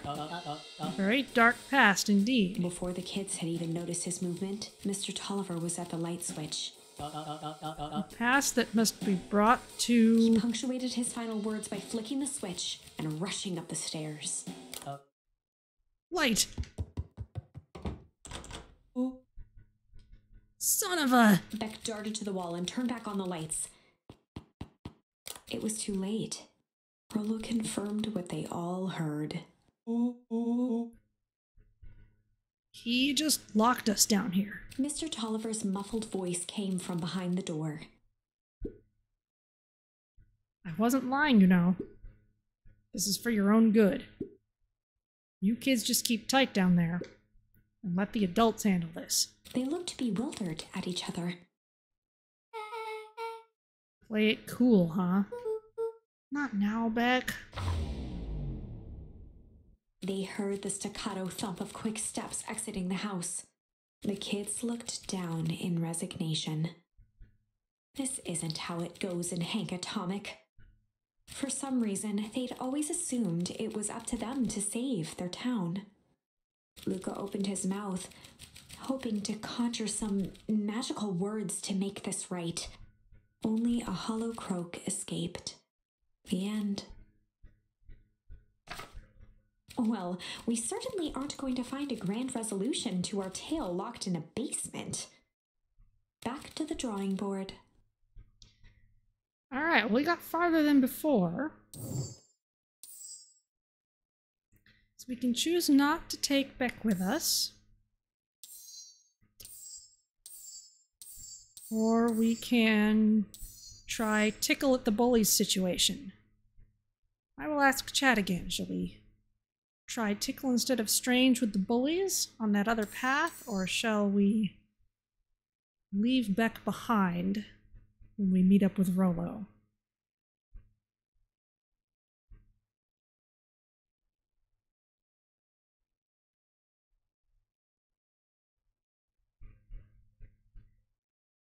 I have no idea what happens in either case.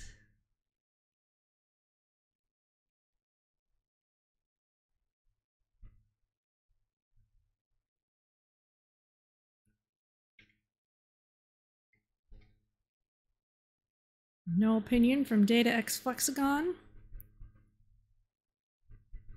If Kulutus is still around, might get an opinion from their direction.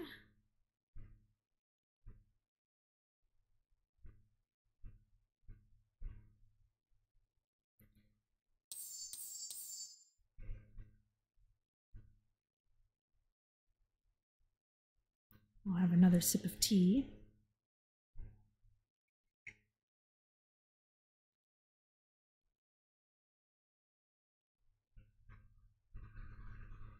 Okay, I'm kind of inclined.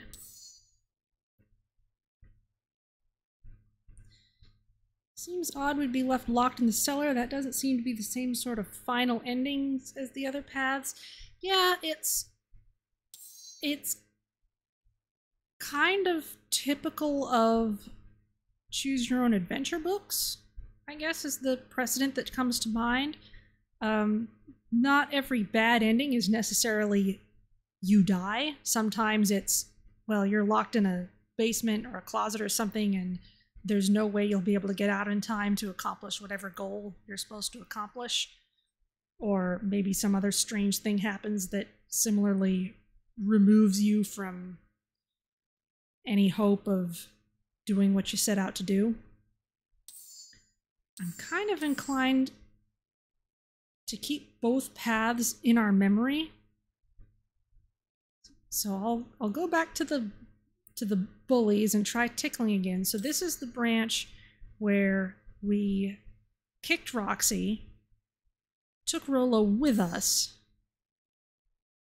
and then Rollo went missing, got captured, but we haven't really seen that yet because we're still with Beck facing the bullies.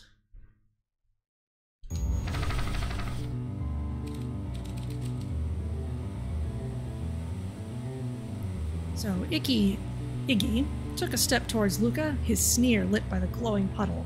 Beck could see tears welling in Luka's eyes, his fists clenched. Some things about Beacon Pines were very different from the city, but a bully from a hayseed town is really no different from a city bully. Beck took a deep breath and thought, well, time to bust out the tickles. Well, time to bust out the tickles. Hey, Tish, want to see something cool? Yup. Check it. Beck lunged forward and began to tickle under Tish's arms.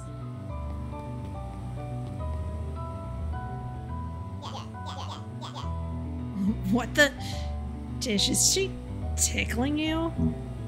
Yup. Hey, yup. Hey, yup. Tears began to form in Tish's eyes as she gasped for breath between gales of laughter. Hey up, hey up, hey up. Beck redoubled her efforts until Tish finally had had enough. Hey up. What just happened? She seems nice. Sorry for the interruption. I think you were just threatening us. Iggy's eyes darted around, a realization dawning on his face that he was now outnumbered. I just remembered. I have somewhere to be.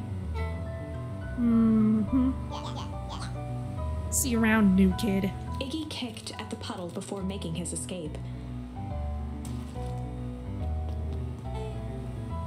Uh-oh. Whoa. What a little creep. Beck, I think you got a little ooze in your hair. Beck shook the ooze out of her hair as best as she could. Is it bad? It depends. What are your feelings about having a more mature, refined look? Oh God. Chapter 4. The Best Policy. Luka paused for a moment, catching his breath. He'd only just met Beck, and somehow he already managed to drag her into this mess. Hopefully he could make it up to her, but finding Rollo was his primary concern.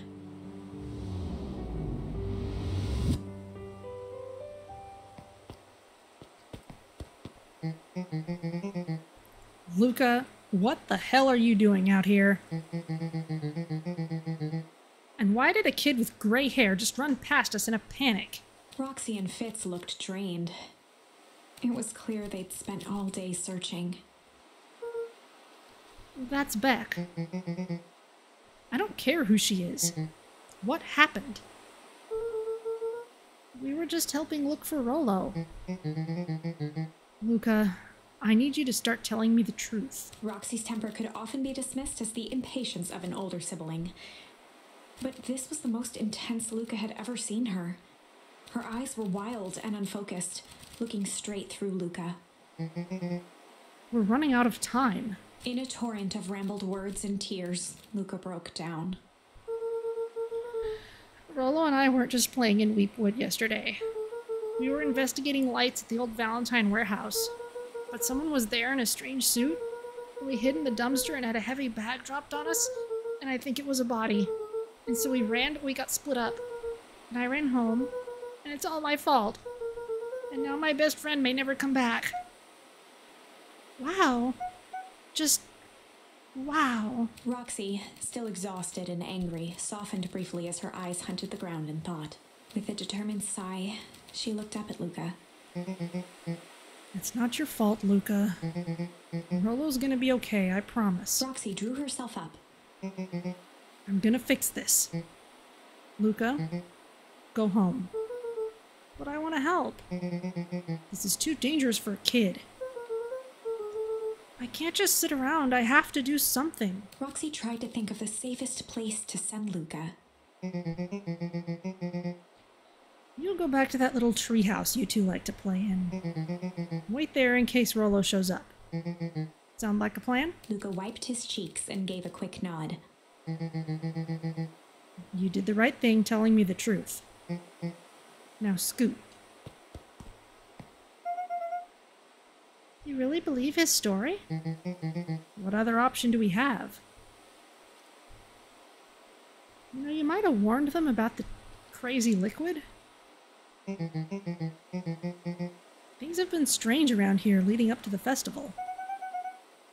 My dad has been acting weird lately. Well, weirder than normal. Looking into the puddle, Roxy rubbed her arms to warm up. Why is it so cold here? This place gives me the willies.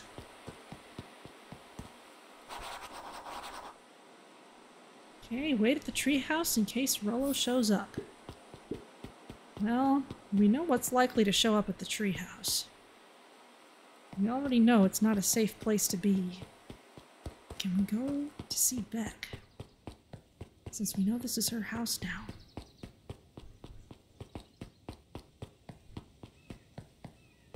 No. Treehouse it is.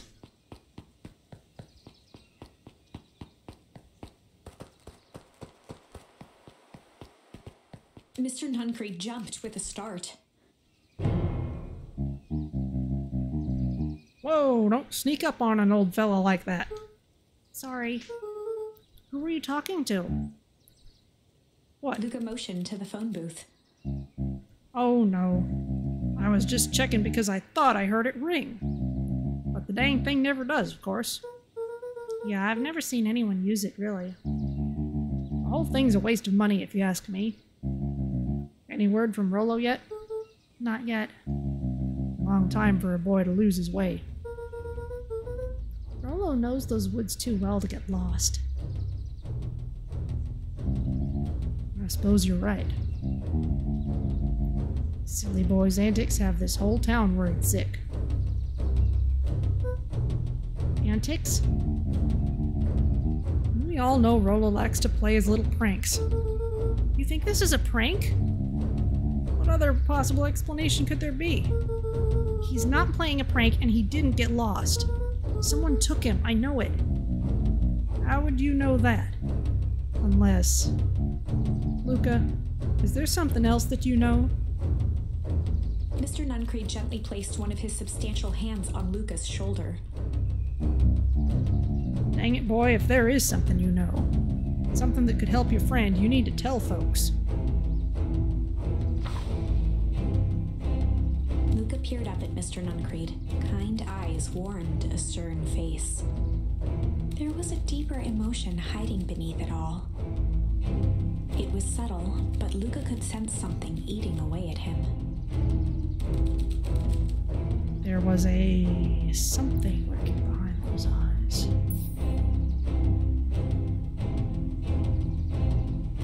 only option we have is shame. There was a shame lurking behind those eyes. A deep sadness. If Mr. Nuncreed was that worried about Rollo, maybe he could help.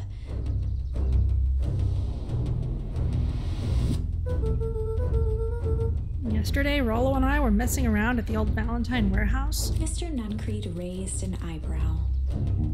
Both of you? You were with Rollo when he went missing. Not exactly. I was hiding in the dumpster. The dumpster? What were you doing in there?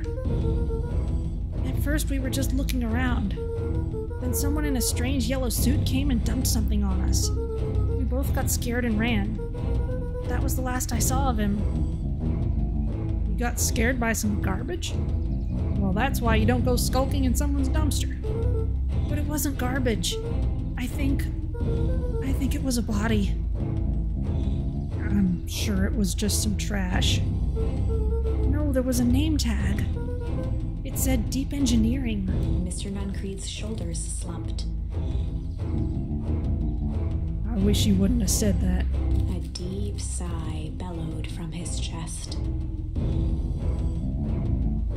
Why did you have to... I tried, Luka. God knows I tried to keep you safe. Luka attempted to take a step back, but Nuncreed's hand clamped down on his shoulder. But you Van Horns just can't help yourselves, can you? We were all so close. So close to being done with this. With a firm shove, Nuncreed manhandled Luka into the phone booth. What are you doing? It's out of my hands now. The door latched shut with a mechanical hiss. Shit. As Luka pounded the glass, the floor dropped from under his feet. The inside of the phone booth was now a loose capsule plummeting at gravity's whim. Luka winced and pressed his hands to the walls. As he braced for impact, the capsule hurried to a surprisingly smooth stop. He felt a cold rush of air and opened his eyes with hesitance.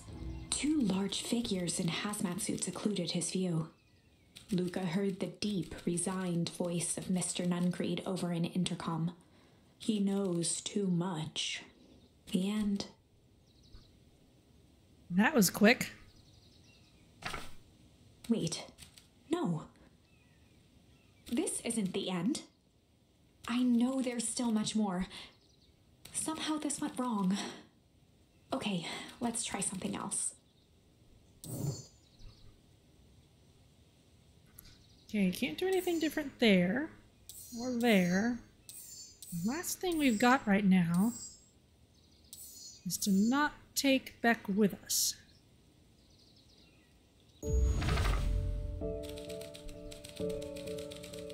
So this is back after pizza with Beck's family.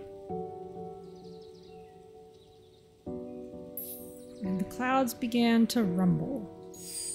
Luka began to respond, but the sky answered for him as the clouds above began to rumble with ominous thunder.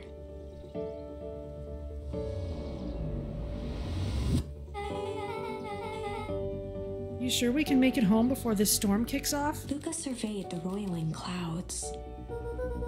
I'd say the odds are good. Maybe you should stay here and I'll just make a break for it. At that moment, the heavens opened up, unleashing torrential rain. Ooh, my controller just vibrated.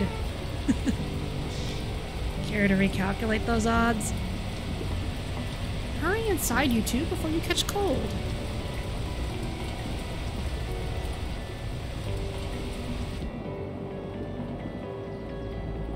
Luka, Nellie will keep trying to reach your gran on the phone.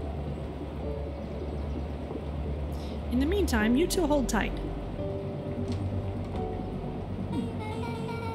Sorry, not much to do up here.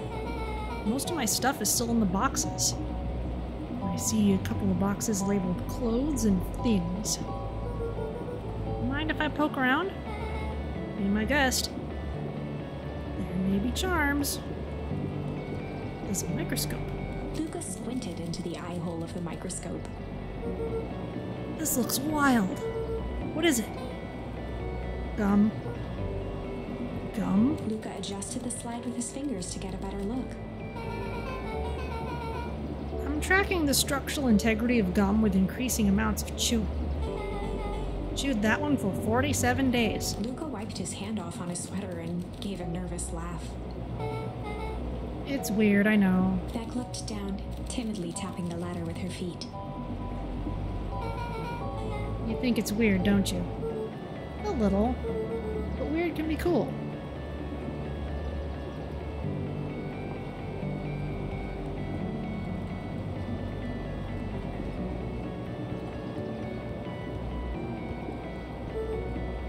Oh, wow.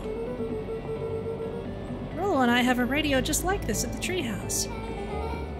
Probably not exactly like this one. My mom and I tore the whole thing down to the bolts. Fitted it with some state-of-the-art vacuum tubes. Oh yeah, we're definitely in retro land here. She seems pretty awesome.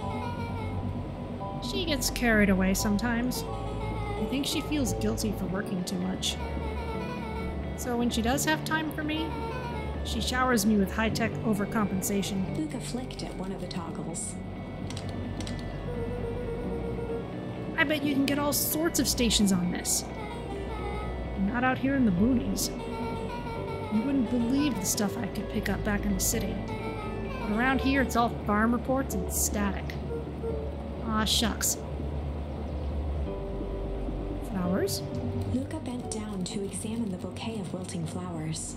Judging by the odor, they were well past their prime. Pungent.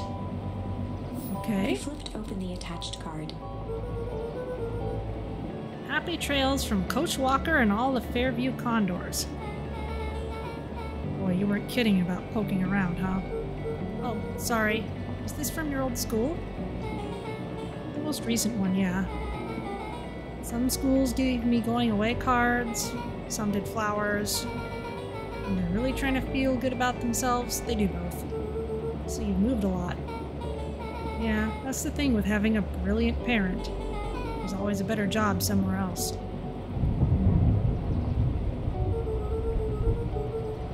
Those flowers would last longer if you would put them in some water. That's the sort of thing I would do if I cared. Well, I cared enough to keep them is all. Luka, can I ask you something? Of course. Nice landing. Dang, didn't that hurt? I'll be honest. That hurt more than I expected. Well, at least you look cool doing it. Beck took a moment to watch the rivulets of water running down the window.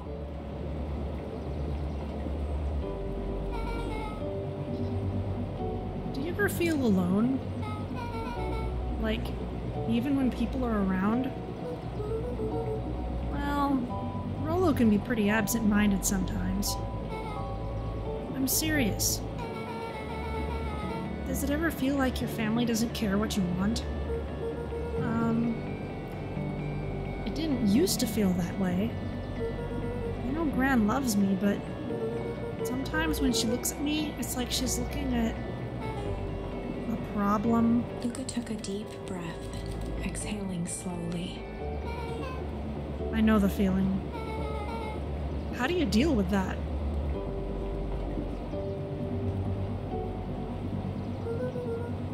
I guess I haven't yet. But one thing my dad told me when I was little, don't hold a grudge, especially against yourself. If you try to hold it all in, you're gonna pop. So then, what do you do when you don't know what to do? Dad never got to that part. Something I've figured out on my own, though. Gotta do something. Anything. Here.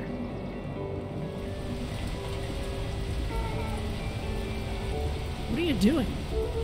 I don't know. Something. We're gonna register our complaints with the storm. Listen here, you miserable universe. Stop jerking me around. I just want things to go back to the way they were. Everyone Everyone tells me it's gonna be alright. That things are gonna change. Luka let out a feral scream that echoed into the night. Every time something changes, everything gets worse. Screw this town. Whoa. Let me try. Moving sucks! I hate it! I hate that I hate it! Why can't I just deal with it and be happy for my mom? Why can't we just stay somewhere? Ah! Her voice dropped to a trembling whisper. I just want to be a normal kid. Beck brushed off her shirt and straightened up. There. Wow. I actually feel a little better. As abruptly as it began, the storm abated. Thanks, I needed that. Me too. I should head out before the rain starts up again. Sure, I'll walk you out. See you and Rollo at the festival? Sounds good. Luka, don't let the universe jerk you around. Beck gave Luka a light thump on the arm before heading in. Chapter 5. Friendly Feud. The air was heavy with the hard rain's residue. The smell of wet things. Despite his dreary surroundings, Luka felt at peace. He'd never shared those details about his dad with anyone. Not even Rollo. But it's not like this changed anything. Rollo was still his best friend. Adding Beck to the group would help balance things out. Everything's better in threes. This is what Luka told himself as he headed to the treehouse.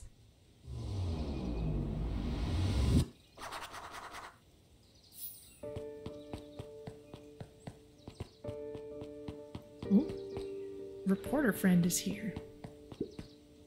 And we did not see the meeting here that we usually would have seen. Hey, Dawn. Tracking down a lead? You bet. I heard a juicy new rumor. Turns out, when Sharper Valentine died, he left behind a peculiar last will and testament. Peculiar how?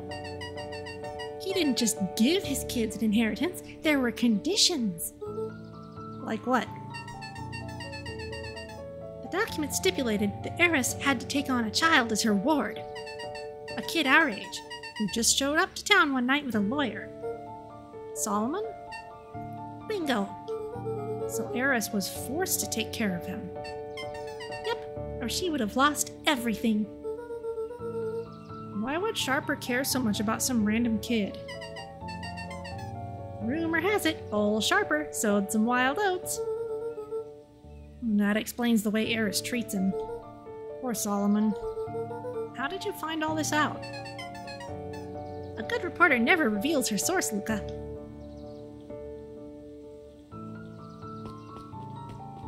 Okay.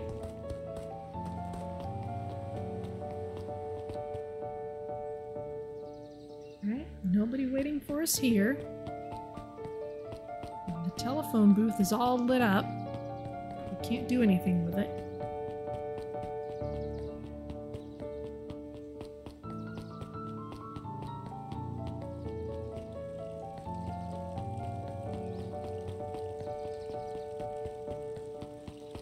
There's the fountain still. I'm gonna give another look at this. I'd kind of like to... Oh, there's our reader still here. He met his old friend's eyes and was greeted with nothing but ice-cold anger. Heavens! This is no time for fractured friendships. Uh-oh. Just gonna see if there's anything else I can interact with. It zooms me in on the watermelon.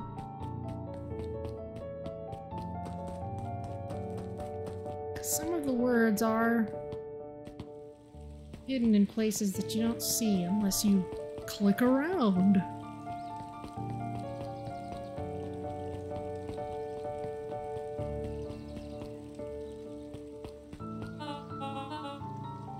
Excuse me, what are you doing? Just locking up for the night, sir. Oh, wonderful. I can only assume this means all festival preparations have been completed ahead of schedule. Despite the rain.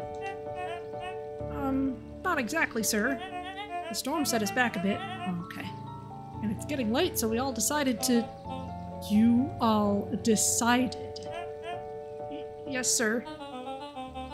I was unaware that your job involved deciding things. We are all here at Perennial Harvest because we believe in creating a better future, yes? Yes, sir. Very much, sir. Do you want to be the one to tell this town that we failed them? No. That we gave up because there was a little rainstorm and we all got sleepy? Of course not, sir. Good. Then it's decided. Yes, sir. We'll work till the task's done. See that you do. Our harvest awaits.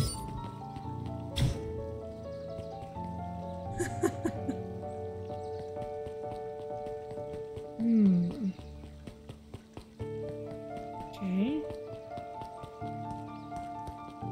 No talk of pranking.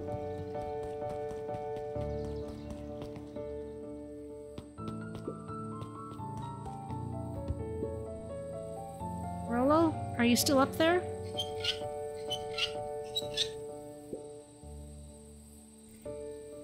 I'm sorry, Rollo isn't accepting visitors at the moment.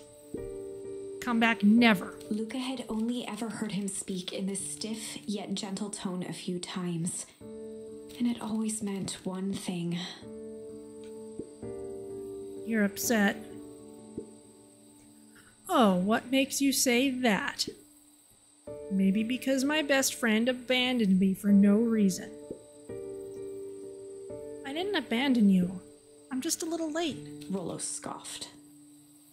The rain held me up. Liar. You weren't even home. What? The storm got bad and I got worried, so I went looking for you. Imagine my surprise when I made it to your house and you weren't there. I hadn't made it back yet.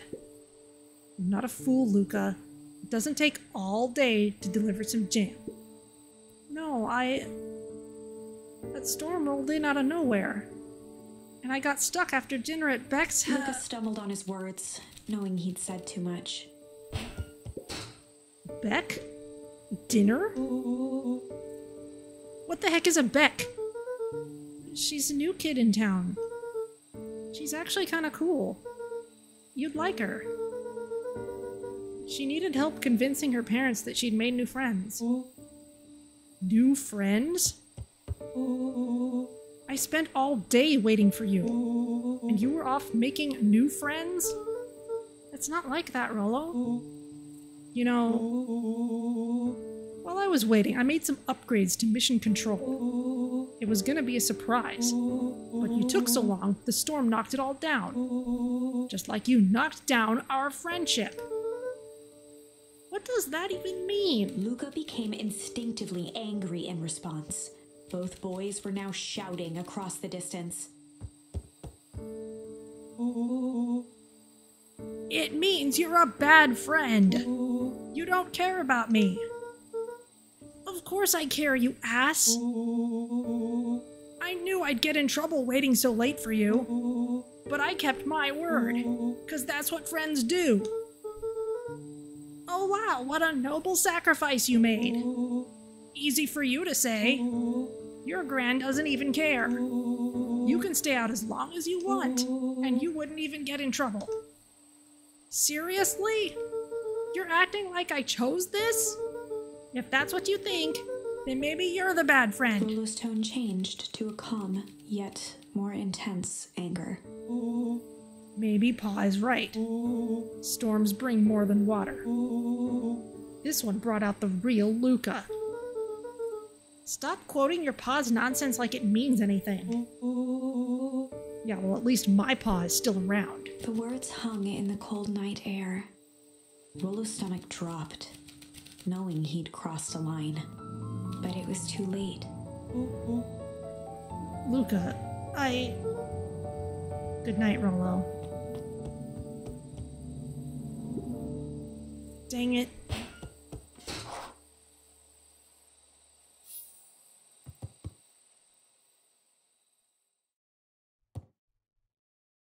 Okay, back in here. And it's just about 6 o'clock, and I think that makes it a good place for a cliffhanger ending. And we don't need to save, it automatically does that. So I will just take us to the stream over screen.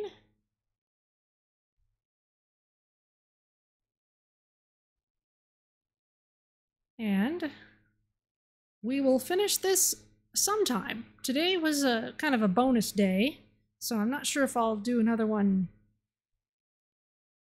next week. I've sort of made a long weekend for myself, but it's because I'm getting vaccinated, so I might be feeling awful on Saturday. I don't know.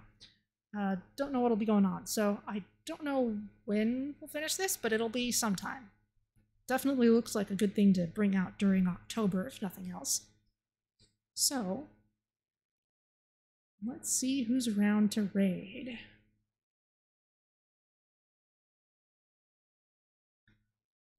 Let's see.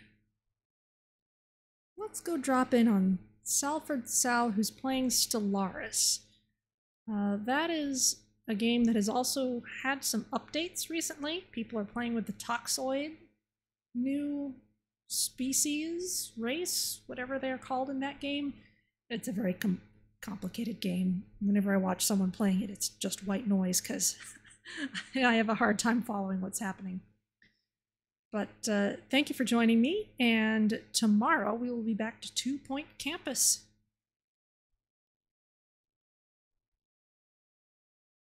So thank you for joining me, and I'll see you later.